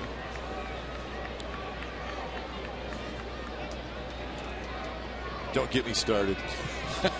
Oh, I know that. I'd take my chances with Ricky instead of Roger.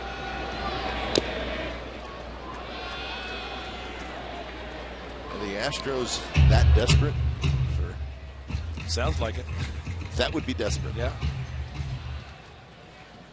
I saw something, Kite, that you probably saw the same thing, that the Cincinnati Reds have won more games in Houston since June something than the Astros have won at home themselves. In Houston. 3. In Houston. Yeah. 3.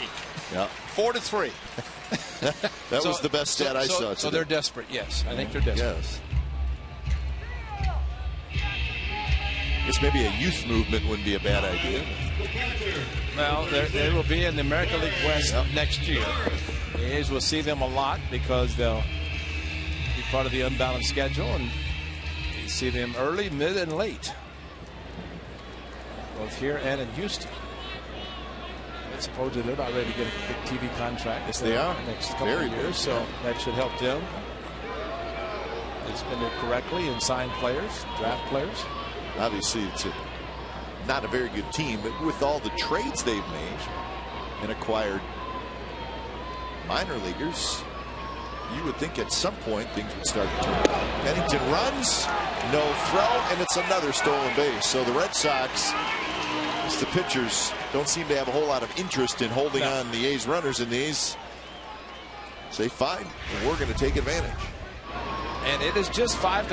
It's not like it's 10-12 nothing and not being held. The runner's being held on, and Aceves is just not holding anybody.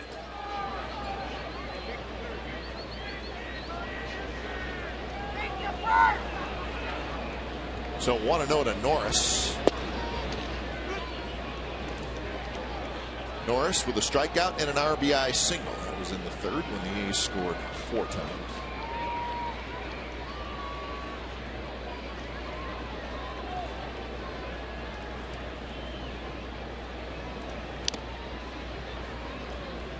So the report on Brandon Inge, well, it's not good. Aggravated his right shoulder, and that's obviously the shoulder that he was on the disabled list for. So that's a little scary.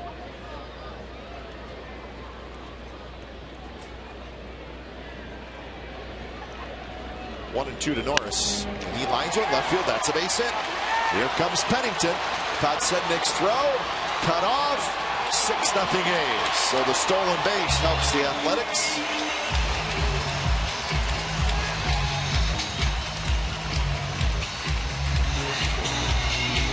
Gonna see Derek Norris come up with a couple of run-scoring hits. One to center, this one to left field, and off-speed pitch, but driving it hard. So he's part of the action. Mike Gallego still aggressive at third. And Podsednik throw not nearly as strong, had to be cut off. Derek Norris doing a good job catching. A couple of shutouts on the road trip, and he started driving a couple of runs. He's going! Always needs to remember catching most important. And the way this club up and down the lineup producing offensively, he's part of it now, but still his job is to catch. Here's Hicks. Hicks with a big swing. He pops it up. Siriaco circles around it. He's got it.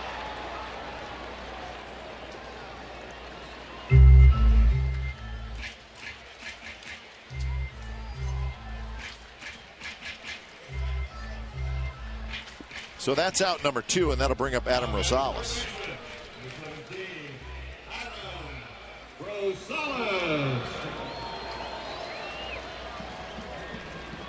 Rosales started the game at second base. Now he's over at third with Inge leaving the game. And the Sevens better not forget about Derek Norris. He can run too. Got some stolen bases.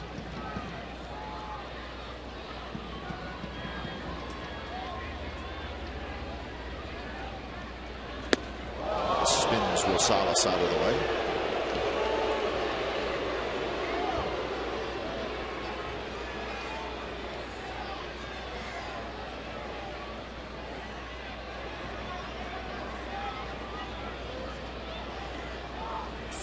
Pitches for Aceves.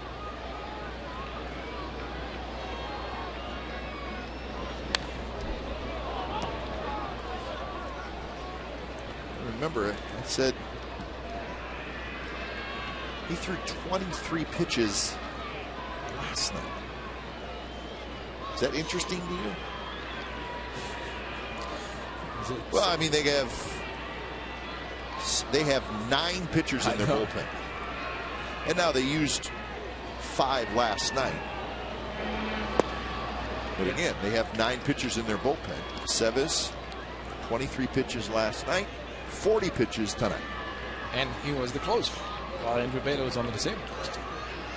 Beto comes back, pitches 2 innings in Anaheim, blows a save. Comes in the game last night in the 5th inning, and tonight comes in the 3rd. 4th it is.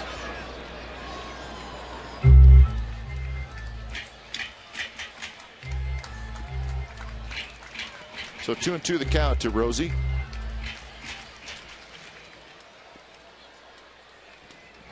Well, we are in the 5th inning, and the Red Sox have thrown 118 pitches.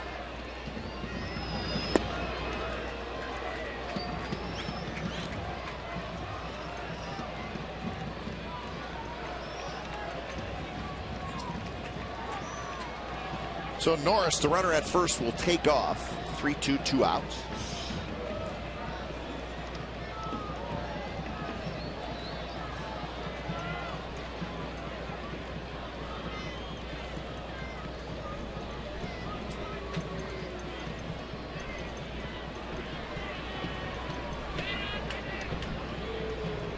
Norris waits.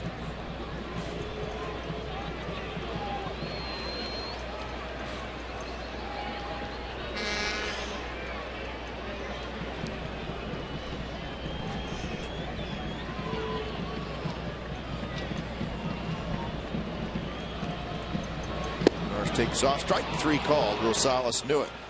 A's get a run on the Norris RBI single.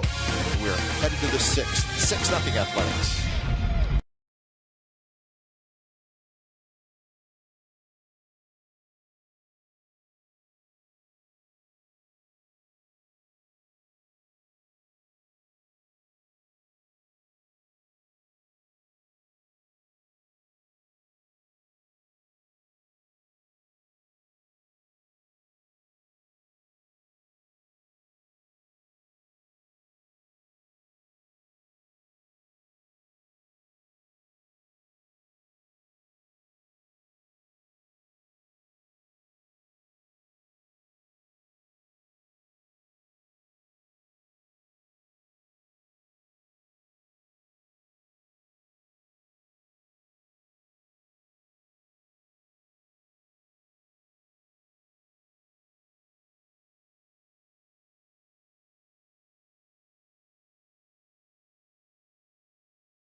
Hardway Eat Fresh Ask Glenn and Ray question. Jared from Reading asks, of the players that come up, what do you think is going to be the guy who makes the biggest impact when the rosters expand, which is today?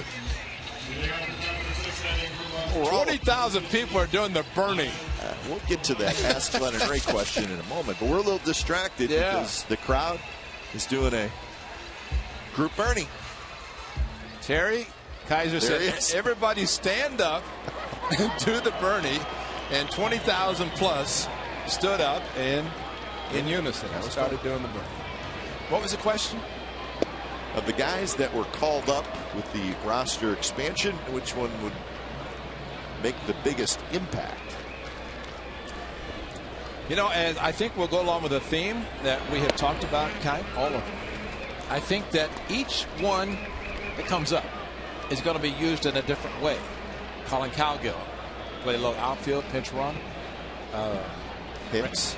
Brandon Hicks is playing shortstop tonight. He can play into the infield positions. Strong bat. And we'll see once the playoffs are over if maybe a couple of arms for the bullpen come up. The rotation is pretty much set. 4 rookies and Brandon McCarthy. But I think if they're going to come up with a team that is trying to go to postseason, they're going to come up to produce. But I think everybody will come up to do whatever their job is. Sure. And you can get very specific now. You say, hey, we need a guy who can steal a bag. Right. Colin Cowgill. We need a guy who we can pitch run for late in the game, fast, base stealer, good base runner. But I think it's a Reddick leaps, catches himself, loses his glove. Spider-Man. But I think the guys that came up, Hicks and Colin Cowgill, have already been with the club. Spider-Man goes up the wall and gets his glove back. The fans knew and realized that that's a special outfielder's glove and he needs it. But whether the players were here and then went to AAA and then they're back, while they were AAA, and I know talking to guys have come back, said following the A's every game and looking forward to the opportunity to come back up and contribute. So I think it's more of a team effort, which has been the theme the entire season and will continue. Lavarnway shoots one toward right for a hit down the line. So that's a leadoff single here in the top of the 6th inning, but a nice play by Reddick to cut that ball off. So Ryan Lavarnway has a base hit. Fastball away, just goes with it perfectly. Number 77. A little bit up, and Josh Reddick, great outfielder, and he is inspired. He's played great all season, but you have to think against his former team, the Red Sox. And as Brandon Moss told us last night, you know, it doesn't matter. This is more of the answer we expected from a guy when he's playing against his former team. But deep down, these guys want to excel. The 3 of them did last night. Coco a home run tonight, and Josh Reddick continues and wants to play as well as he has. That guy, Brandon Moss, he is putting charges into baseballs. Out at second, and the throw a little bit late to first. Siriaco runs well. A fielder's choice, 1 out.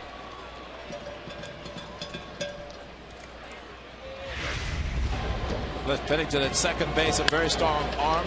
Kicks it short the same way. Nice feed, but just not a lot of time, especially with the speed of the hitter. And make sure the 1 out. Pennington having to learn. And he played about 15 games in 08 when he came up. Actually, of the 2, Rosales has played more at second than Cliff Pennington. So these are things that Mike Gallego, the A's infield coach, Chappelle also contributing to that, but trying to teach shortstops how to make the turn at second base with the back to the runner coming down the line. You should hire your brother. Smooth was good around the back. He was pretty good. Yeah.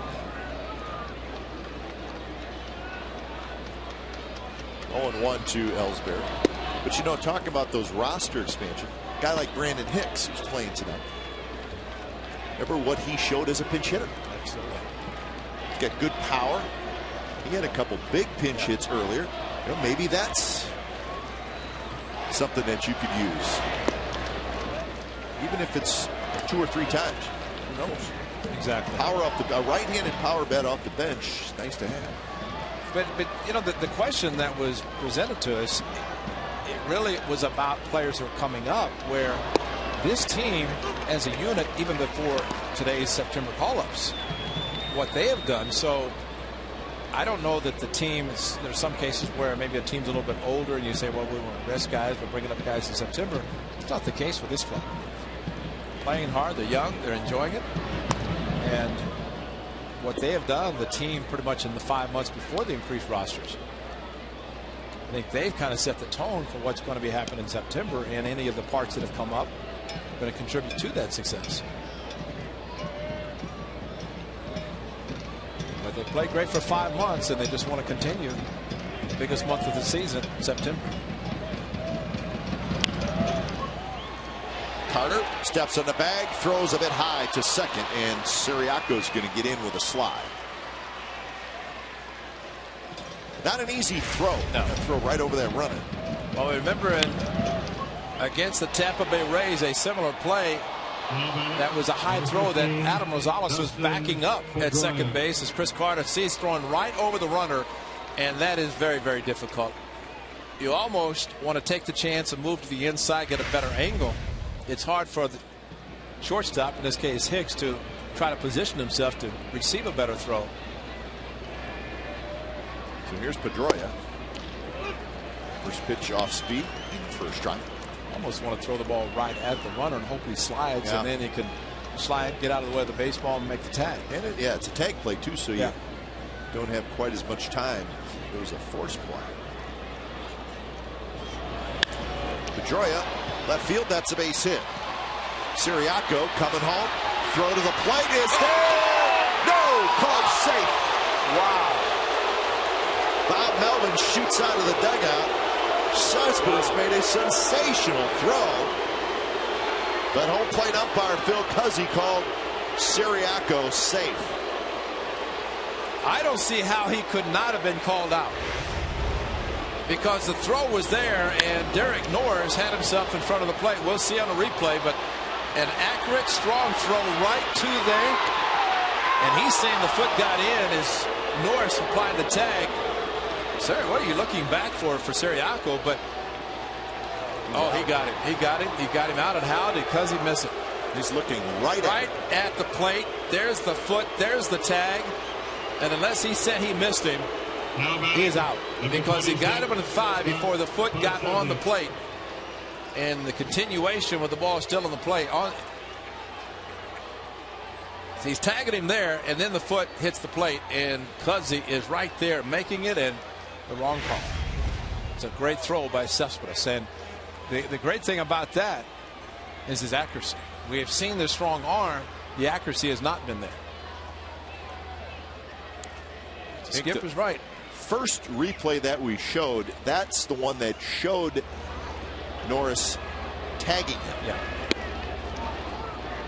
This is where you can see where he actually tagged him. And watch the foot. The foot is not on the plate. The tag on the thigh, right there. There it is. And the foot's not on the plate.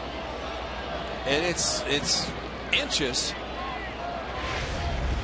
But maybe because he didn't block him, because the throw was a little bit inside.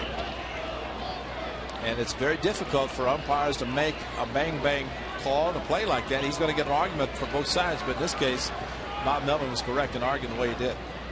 And the catcher also has a pretty good idea when he makes the play. And Derek Norris made it perfect. Pedroia now at second. And that pitch on the outside corner for a strike. 2-1. Great concentration, catching the ball all the way, knowing that he's trying to take the momentum back towards the runner. He does. He tags in there. Hard tag. And it's a bang-bang. Surprised, though, that it went the way that it did. So Pedroia gets his 55th RBI.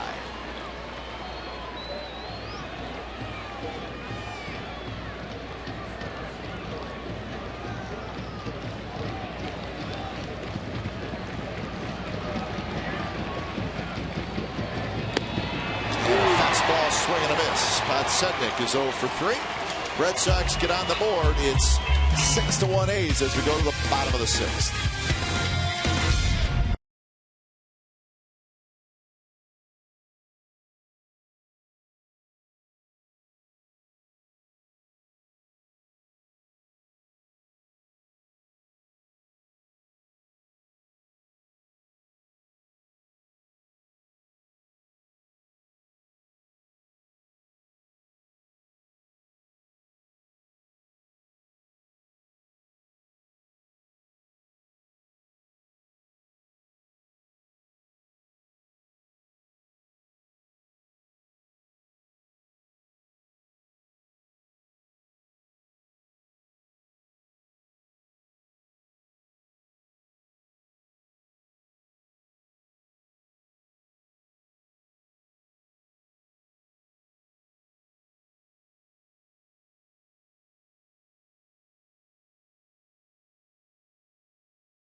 Light Freeze Cam.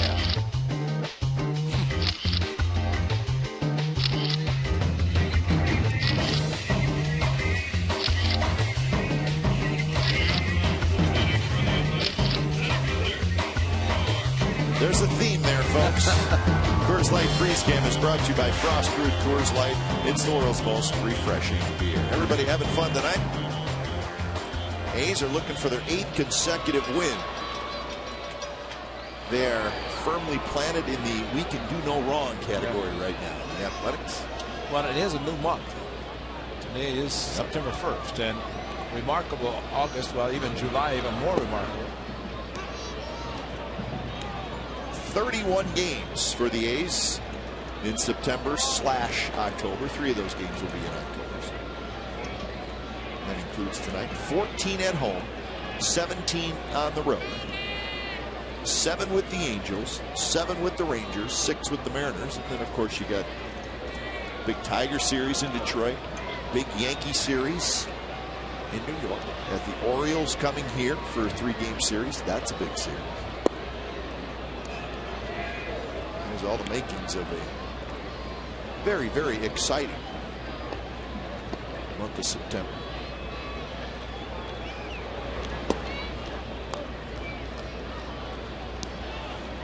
Two and one to Coco Crisp, who has a single, a double, and a homer.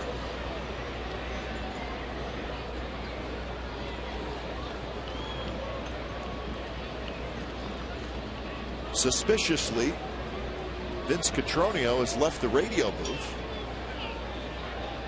Our good friend Vince, who doesn't really think much of the cycle. We tease him about it every single time, and I think that's right.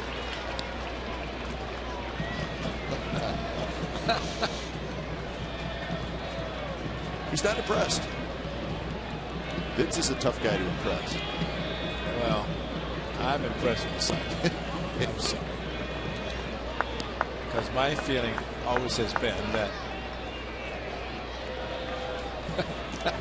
has always been that if you had the power to hit home runs, you maybe don't have the speed to hit a triple. So now Coco's going to add one more, the walk. Yeah. So walk, single, double, triple, home run. What's that called? Cycle plus. Cycle plus. Was it Tejada had the cycle with a grand slam? That's right. Yep. So that's the cycle plus there. Well, the A's have 4 steals in this game. And you got to believe Coco's thinking about it. Well, the Sevens look back to see who's going to cover, and Neiman's going to go out to talk with him. Now, Brandon Inge left the game, his first game back from the disabled list, and he left it just a couple innings. Right shoulder bothering him again, and we were trying to see if there was a play. And this was a very...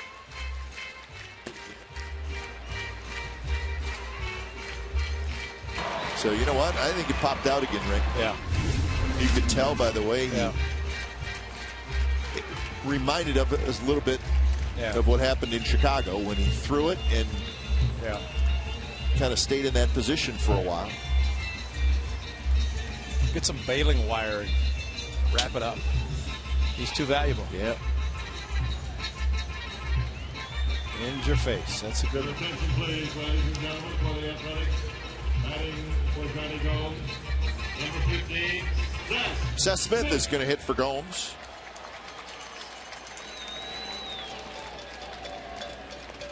So Johnny Gomes was 1 for 3 in his time in the game, and now Smith takes over as the DH.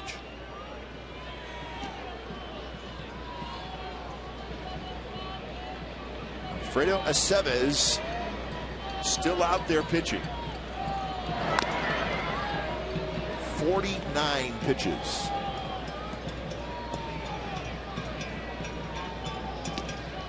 There's some action in the bullpen. Rich Hill, tall left-hander. Just activated, wasn't he? Yes, he was.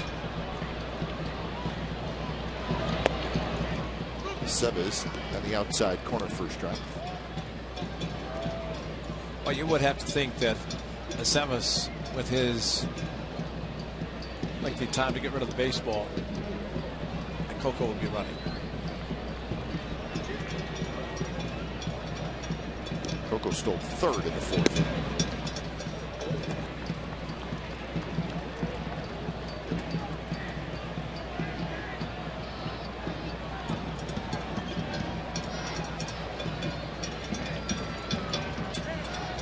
Coco, as always, gets a pretty good lead.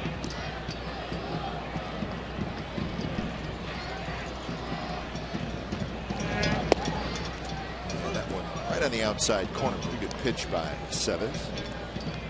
Maybe a Seves will fake to third and throw to first with nobody at third. Well, that would be something. As long as Coco doesn't get picked off. If you get a balk call if you did that, that's a pretty good chance that would happen, right? You can't fake to an empty bag. Smith reaches for it.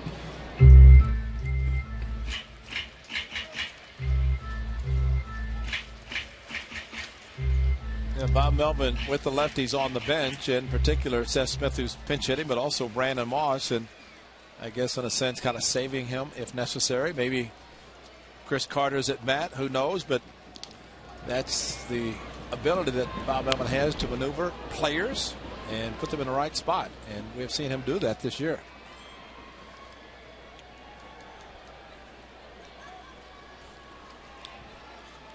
Jordan Roberto right behind Brandon Moss, still on the disabled list. Going to start throwing pretty soon. But the game that Dumont started in Boston, he got his first major league save. That game that Balfour struggled in the ninth inning. Jared Parker's first major league win, and a very, very excited Jordan Roberto to come in and get out the Red Sox in the ninth inning. If you aren't an A's season ticket holder, you can still get 2012 postseason rights. Just place a deposit on a 2013 A's ticket plan. For more information, call 510-638-GO-A's or go to oaklandathletics.com/deposit.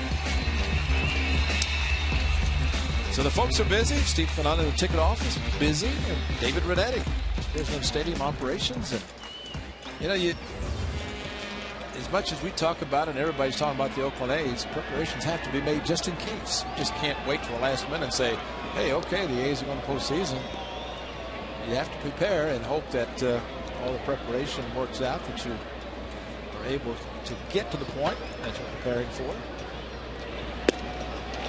A lot of cities doing it this year. Yes, they are. Which makes it fun. A lot of teams in the mix. You just look at the wild card. 5 teams in the American League: A's, Orioles, Rays, Tigers, Angels. They're all very much in it. National League, same thing: Braves, Cardinals, Pirates, Dodgers, Diamondbacks. So that's 10 teams right there. Right. And none of those 10 are in first place. That's right. That's the updated wild card race. The Orioles have lost. Rays, Tigers, Angels have all won tonight. So that one hit high to center field. Ellsbury back. Warning track. Room, and Coco tags up. He's going to try for second, and he will make it. So Reddick, a long fly ball to center field. So 2 outs for Cespedes. And here's our Chevron pitching matchup for tomorrow's game versus the Red Sox. Daisuke Matsusaka against Brett Anderson. Matsusaka got his first win in his last start. He pitched very well. Brett Anderson has just been terrific in his first 2 starts. So 12:30 A's pregame live, and then 1:05 the ball game. He pitched so well that they put him on trade waivers, which everybody put on waivers anyway, but not Brett Anderson. Brett Anderson in the A's rotation, and Daisuke Matsusaka, good to see him recover and come back, be able to pitch.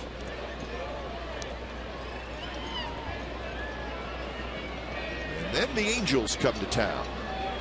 Monday, Tuesday, Wednesday. Wednesday's a day game. Monday's a day game. Monday's Labor Day. So day, night, day for that series.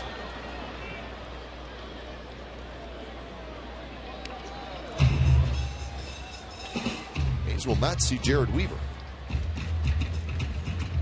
They will see Wilson, Greinke, and Herring. Good staff regardless. I mean, it's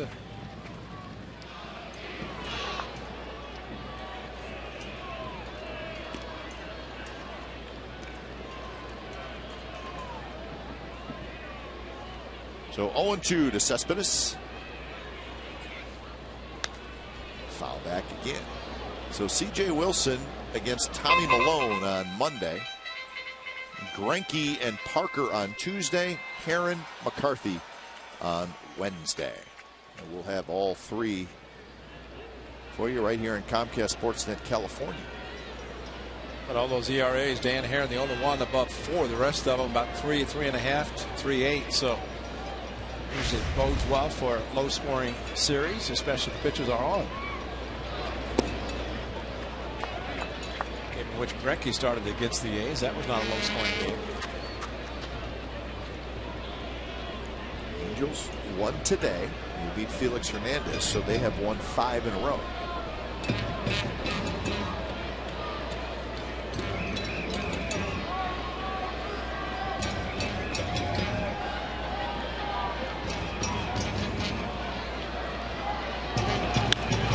Pitch is popped up toward the second baseman, Pedroia. Pedroia has it. Side retired. Through 6 innings at the Coliseum, the A's lead 6-1.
$20,315 is the attendance tonight, with the A's leading 6-1. A.J. Griffin, 4 strikeouts in 6 innings. He's allowed just 3 hits, 1 run. Just 78 pitches for Griffin so far. It's getting chilly at the ballpark.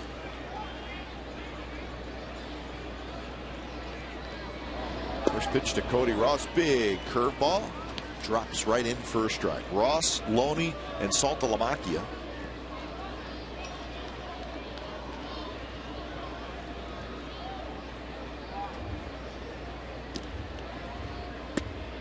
And Cody Ross went around. That pitch nowhere near the strike zone. 0-2.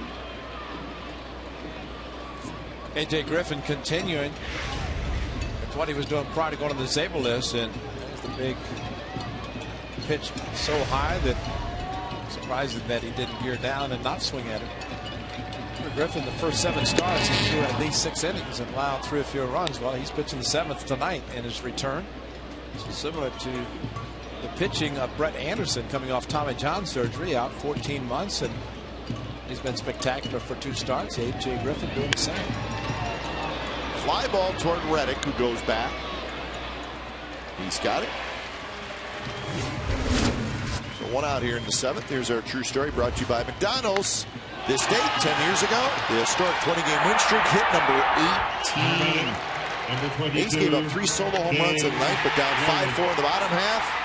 Miguel Tejada, a 3-run walk-off home run. A's win it 7-5. So they lost the lead in the top of the ninth. Tejada took care of it in the bottom of the ninth. It was kind of Tejada's weekend, wasn't it? Just like Bernie. Yes, it was a Sunday for Tejada and a Monday, 18 and 19. Walk off against Eddie Guardado and the Twins on Sunday, and Jason Grimsley on Monday of the Kansas City Royals with a drawn in field.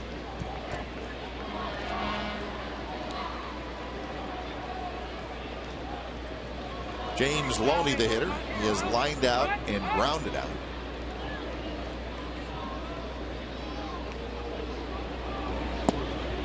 Good pitch down at the knees. Loney doesn't agree.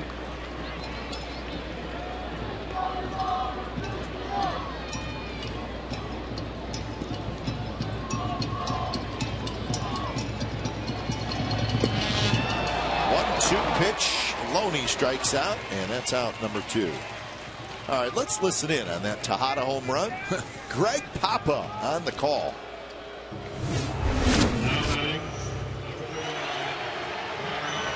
Tejada to left field.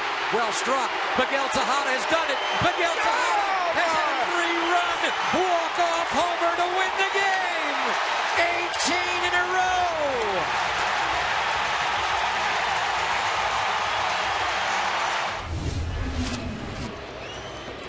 Benny Kachu gave it up, was right there greeting him. Thank you, thank you.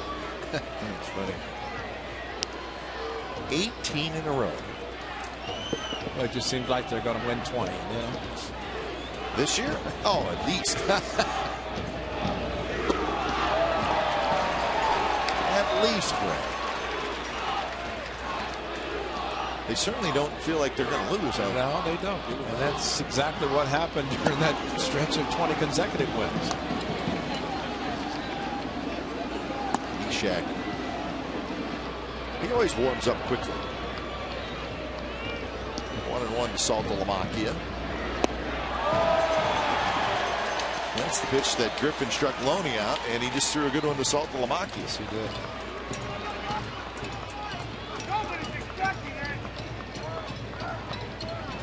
They've had a pair of 7-game winning streaks this year.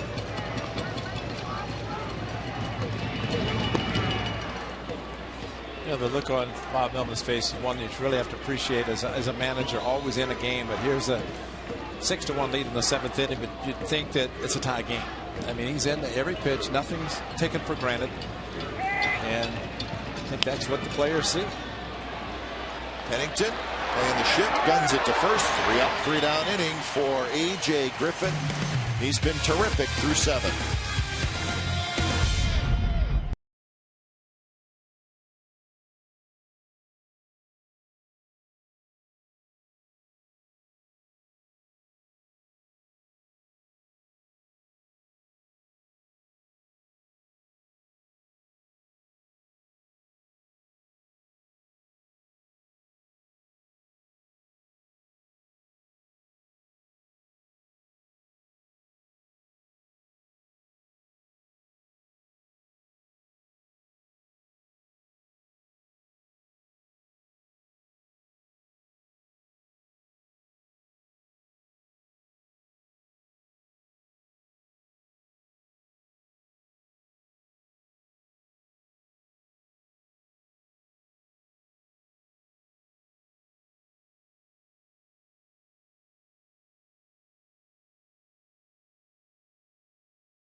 from the disabled list. And when it's time for change, think Speedy Oil Change and Tune-Up, your oil change, tune-up, and smog expert. So Daniel Bard comes in. And Bard pitched last night. So Bard takes over for Aceves, bottom of the 7th inning. I wonder how many Aceves will pitch tomorrow. He's just getting loose. Had a great curveball tonight. The strikeouts, a couple of them on the 3-2 curveballs for called strike threes. Cespedes and Adam Rosales.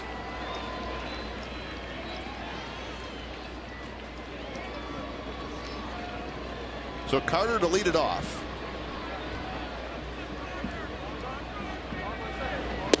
This pitch from Bard is a strike. Carter reached on an air, walked and scored in the 3rd, and then grounded out to short. So he's 0 for 2.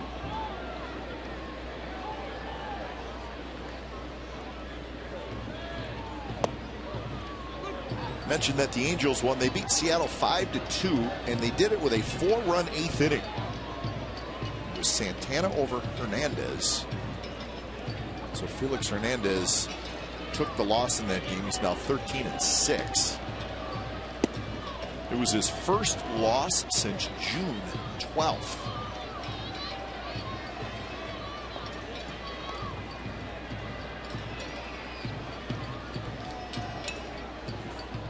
One and 2 to Carter.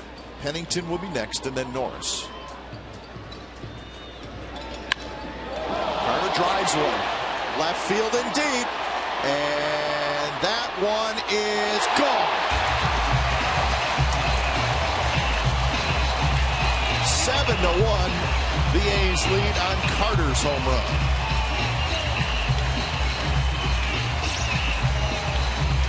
He can hit some towering drives.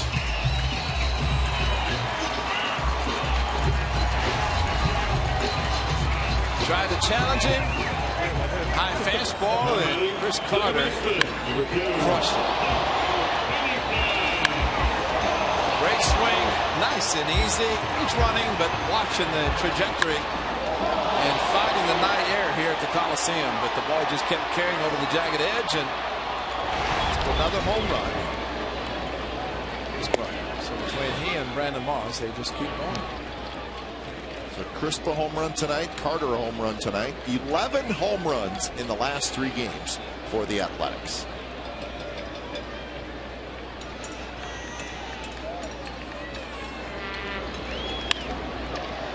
And there's a base hit for Pennington. So Pennington, who did not start the game, but he's got a couple of hits. A's Baseball on Comcast Sportsnet California is brought to you by Roaring Camp Railroads. Whether it's a steam train through the Redwood Forest or the beach train to Santa Cruz, Roaring Camp is the ride of a lifetime. RoaringCamp.com.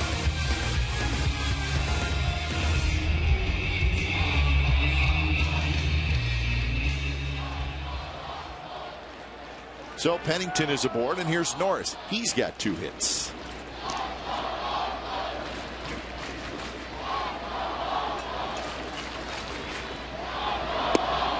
Pitch runs inside from Bard. So the A's now with 7 runs on 11 hits.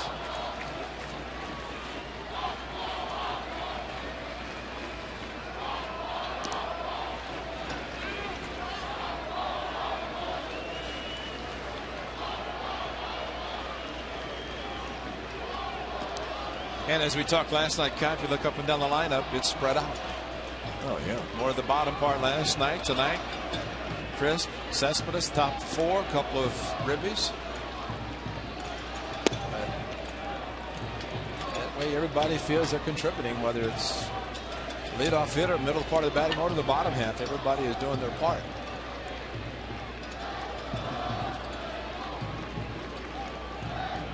And Drew gets the night off. Nothing wrong with him. He's just getting the night off. He's played quite a bit, and remember, he on the disabled list for quite a while with the Diamondbacks before being acquired by the A's.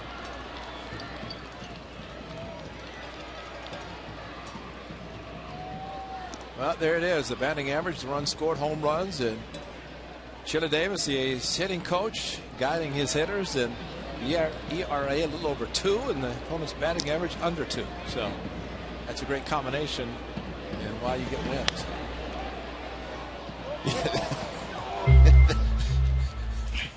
Looking at those numbers, I'm surprised that during the 8 games they haven't won like 12 games. That's right. Yeah. How are you going to lose when you're doing that?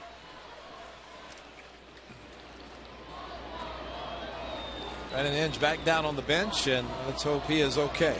He had to leave the game after hitting a 2-run double and making a play at third. Norris called out on strikes. Hey, Ray, the A's are at it again. They've struck out 10 times. Oh, that's good. Doesn't matter. We did put that number up there, right? Now batting shortstop, It does not slow him down. Well, the strikeout by Norris, let's say if he hits the ball on the ground, he maybe gets a 2. Maybe it's a double play. So just 1 out with a strikeout.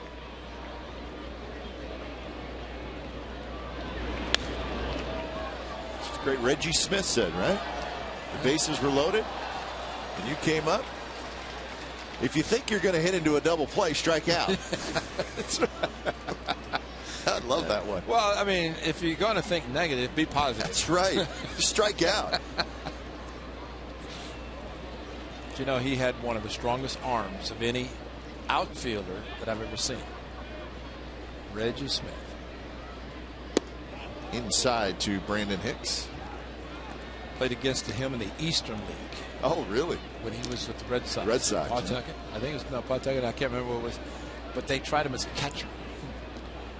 The pitcher ran as soon as the guy took off to second. He threw so hard, if he hit the pitcher, it'd go right through him. So he went from the Red Sox to the Dodgers, to the backstop, and Pennington's going to move up. That was a swing and a miss. It was a swing and a miss. And a miss by both, the hitter and the catcher. And the Red Sox are just giving away. It's a pass ball and barred curveball and just off the catcher's mitt. Clearly a pass ball. They're giving away 90 feet on a regular basis tonight.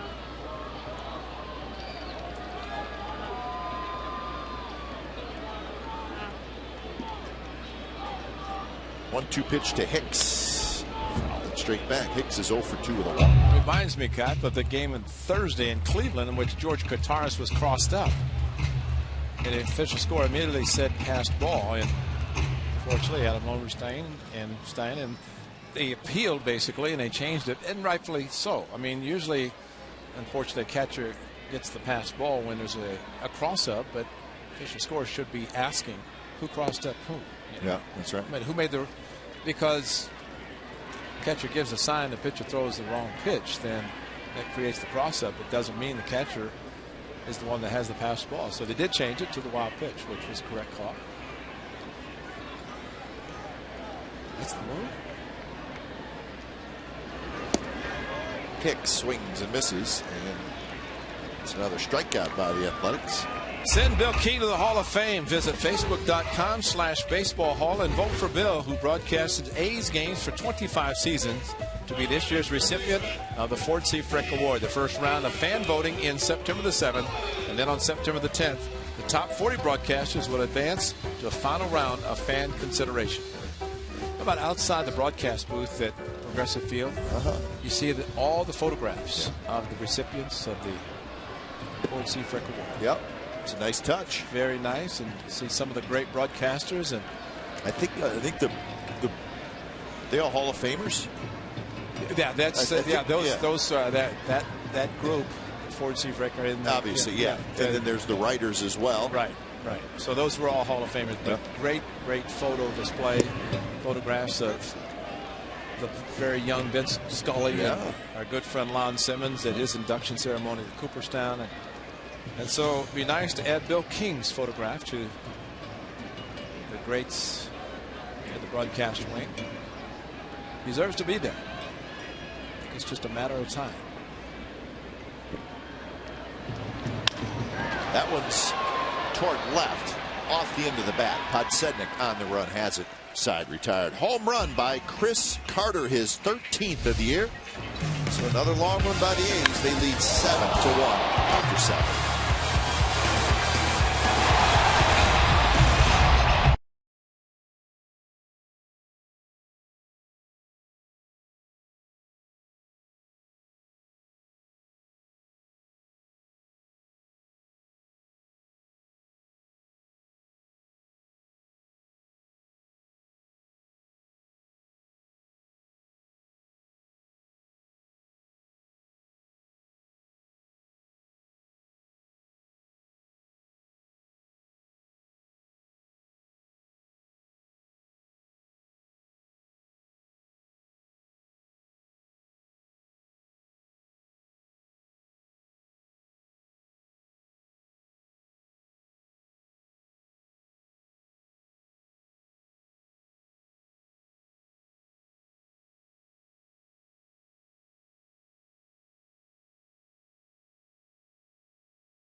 Red Sox.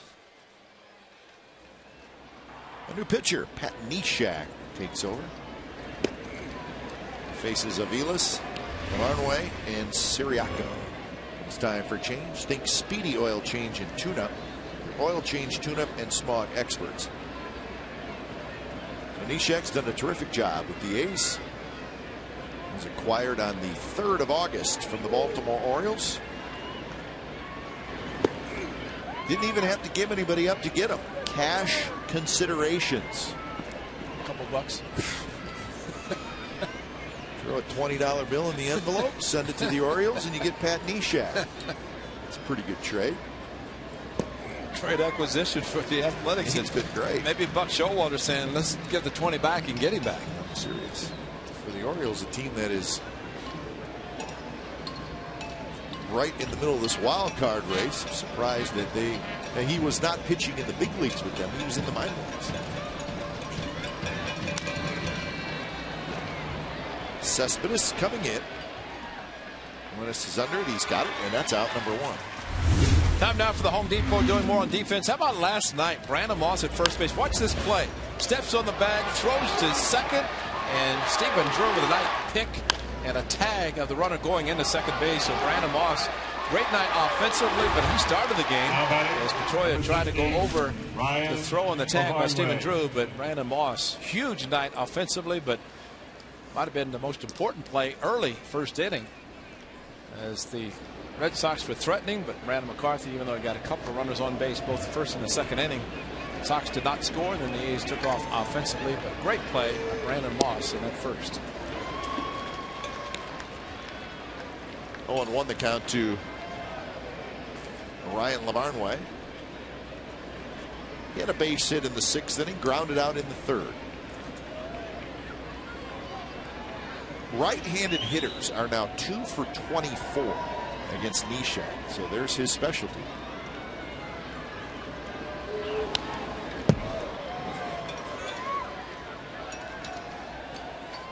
We just need to watch the follow-through again and see what happens with his right arm. Huh? Major recoil. Yeah. Siriaco heads up.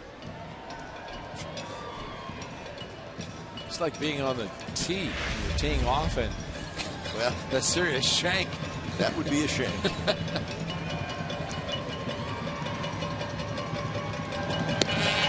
Got him swinging. 0-2 pitch. Lamarnway strikes out. 2 outs. It'd be great to see Neshek's delivery and Exmo and watch the follow through of the hand. The recoil. Whatever, he's doing the job. Yes, he is. Now batting. Here we go. Watch the end. Terry Kaiser. There's the pitch, and watch the right arm. It's not once in a while, folks. He does it every pitch. Every pitch is right, but the deception is there, and that's what the game is all about. And he is very deceptive. It's his pitch. That's pretty funny. Here we go. Oh, Exmo, check it out. Here we go. Watch the right arm after he follows through. Comes high set and comes down. A little side arm. But you got to watch the right arm. Boy, this is real Exmo here. We may get 3 more pitches before we finish this. Right arm. Pennington grabs it. What happened? Where did it go? Expo got us. He gone.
It's our game summary brought to you by your local Toyota dealers. 1-3-2 for the Red Sox, 7-11-0 for the Athletics. So after a 20-2 win last night, the A's at it again, leading 7-1.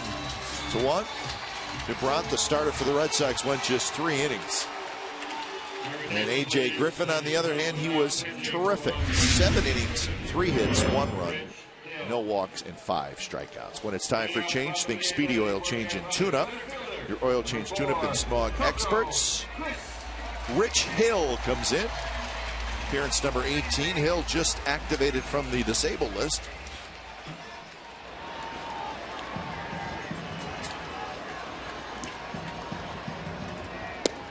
And I think lefty's first pitch to Coco Crisp is a strike.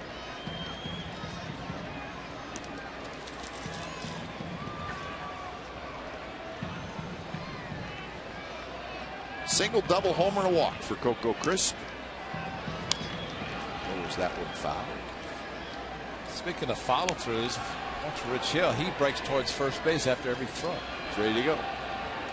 Maybe because he's a left-hander, he wants to emphasize not falling off towards third base side, going towards first. Usually a left-handed pitcher, as he follows through, will fall off towards the third base side, but he's just the opposite. He goes to first. That. It's unusual. I don't see that very much.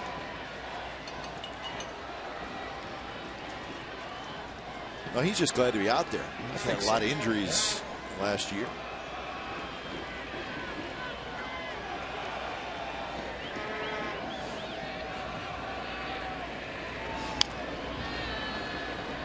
He looks a little. He reminds me a little bit of Al Leiter. Remember Al Leiter? That's right. That's right. Pretty worked up out there. But I bet at one time he had a difficult time covering first base. So He makes sure when he finishes, he's hitting first. So strikes out. Coco through. So 1 out here in the bottom of the 8th inning. A's baseball on Comcast Sportsnet California is brought to you by Cache Creek's Tropical Riches. Win cash and prizes daily through September 3rd. Visit cachecreek.com for details.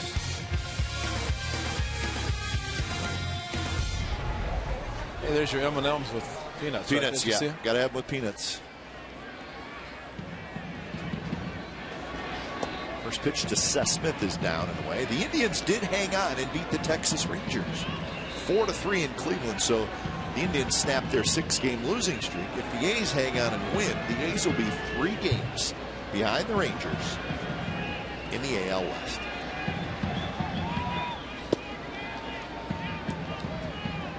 Jedmar Gomez got the win. Feldman took the loss. So right now A's 3.5 back, and the A's have a 1.5 game lead in that top spot in the wild card.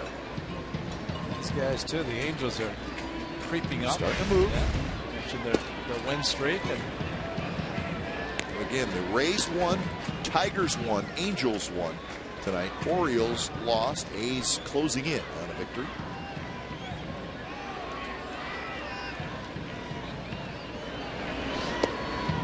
The Rays beat Toronto 5-4. In fact, remember how the game ended last night, where a Blue Jay player threw out the tying run at home plate and the Blue Jays won. Well, reverse it tonight. They reversed it tonight. Can you believe that? So Smith with a walk.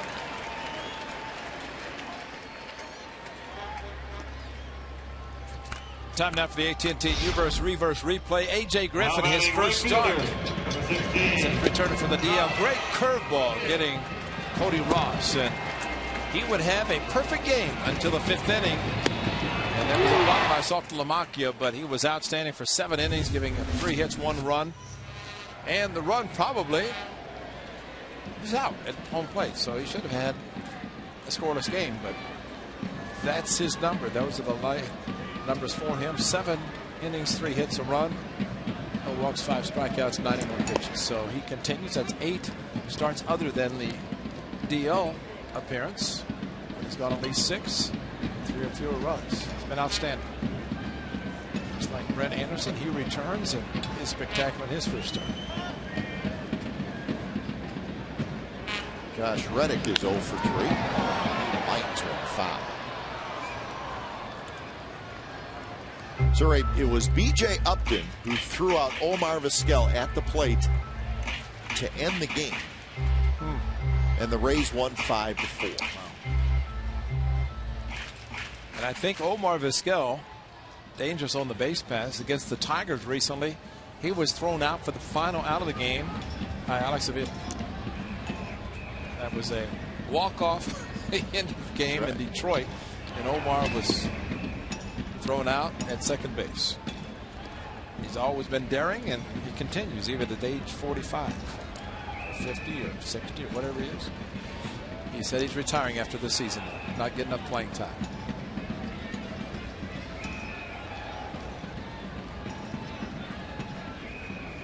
One-two pitch to Reddick. Got him with a slow breaking ball. So that's out number 2. A's have struck out 13 times tonight. What's the score? Doesn't matter.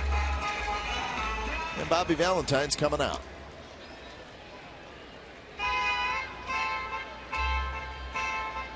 So Bobby Valentine wants to get Bailey in the game, and he'll face Cespedes when we come back.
Altena, California, is brought to you by Chevrolet and their award-winning cars, trucks, and crossovers. And by Jack in the Box. Get the all-American Jack Combo at Jack in the Box. It's a no-nonsense burger with fries and a drink for only $4.99 plus tax at participating stores.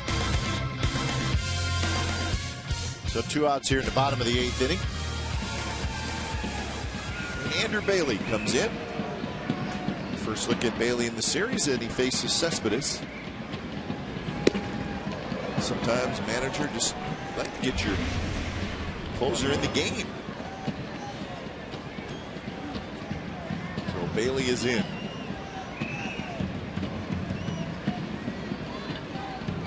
Probably Valentine would like to use him to save a game, but under the circumstances, it does get him in tonight. It would not affect him if it was a situation tomorrow that they could use him to save a game.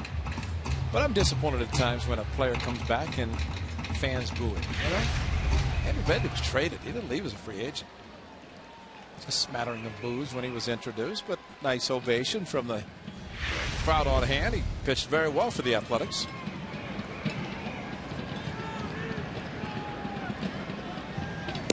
High fastball.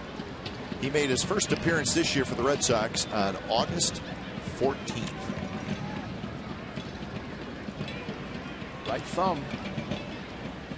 Freak collision at first base in spring training. And surgery, and it took that long to get back. He had 75 saves in his 3 seasons with the Athletics. He was good. Yes, he was. Worked fast, took the ball, cut fastball that Gil Patterson taught him.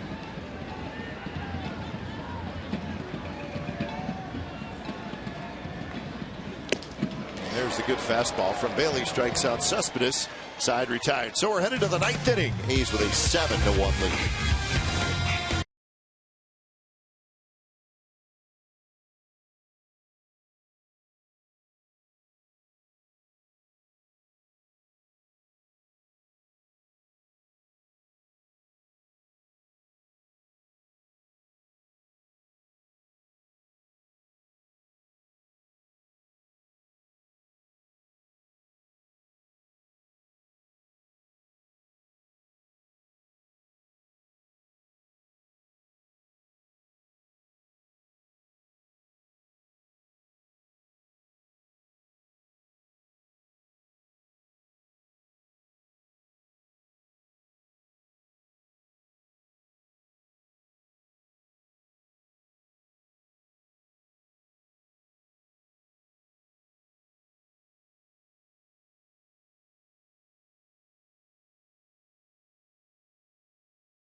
A lot of fun tonight, and the A's winning 7-1. 9th inning, 3 outs away from consecutive win number 8 for the Athletics.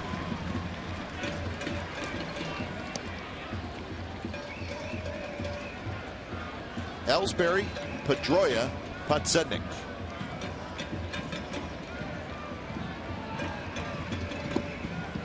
A little changeup from the inside wide.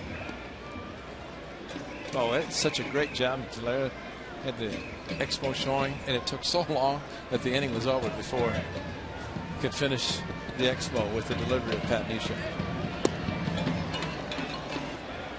Again, the changeup. Ellsbury's able to lay off. 2-2 the count.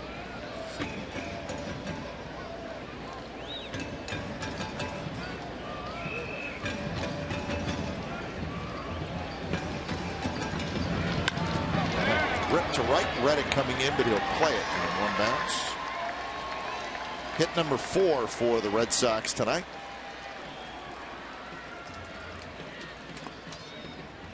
A's lead the season series 6-1.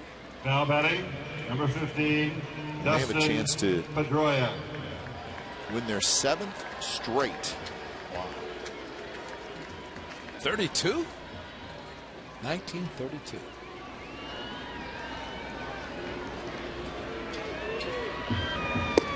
They beat the A's at home on April 30th.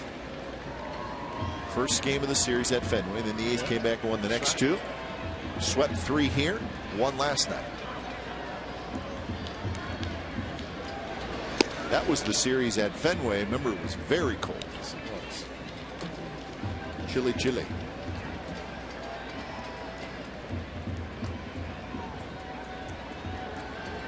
The only trip the A's made Boston this season. Future schedules, that's pretty much what it's going to be. Get used to it. Sounds like the schedules from here on out. The A's will obviously make your 3 trips to other teams in your division, but now it's going to be all the other teams in the American League, Central, East. You will only go there 1 time. I believe past schedules, there was 4 non-division cities that you went to twice. Yeah. Does that make sense? Yeah. Kind of alternate. Yeah. It did. There was no rhyme or reason to which ones they were, but save the bullpen. You got 1 job. Hey, those players ducked. Did it matter? Pedroia with a big swing and a miss, and that is out number 1.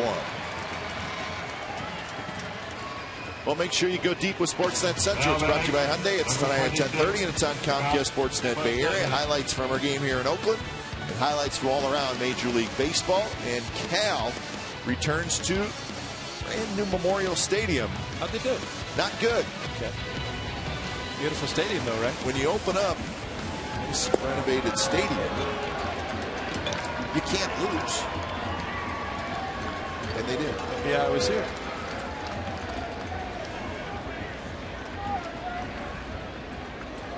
Sportsnet Central will tell you all about it. So 1 out for Podsednik.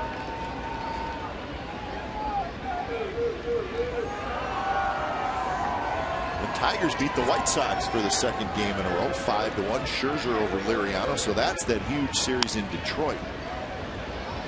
So the Tigers are now just 1 game back of the White Sox in the AL Central.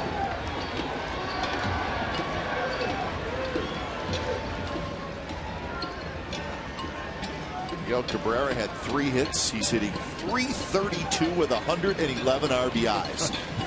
With a month to go. And a bad ankle. Wow. So that's going to be a terrific pennant race in that AL Central with those 2 very good teams, the White Sox and the Tigers. 2-2 to Podsednik, who's 0 for 3 with 2 strikeouts. This one toward Reddick. He's got it. 2 out.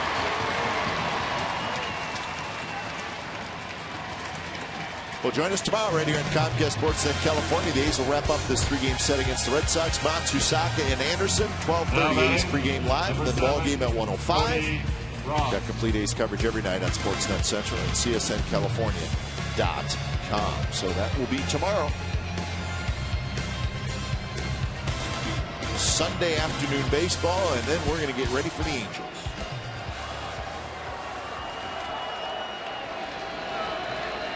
First pitch to Cody Ross, drops in at the knees for a strike.